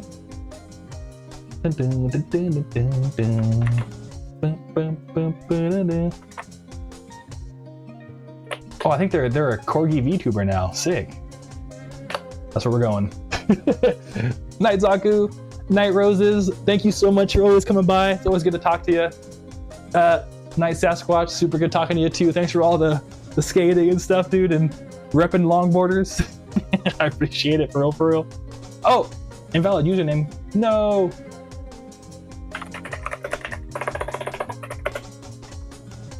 Did that work? Okay, there we go. Yeah, sick. But yeah, night everybody. Everyone on Instagram too. Good night to y'all. Good night to YouTube. Good night to Twitch. And yeah, again, we'll be here Sunday at like, what's it called? 6 p.m. Los Angeles time. So yeah, peace everybody. Good to see you. See you then. I'm going to the bathroom and eat some food.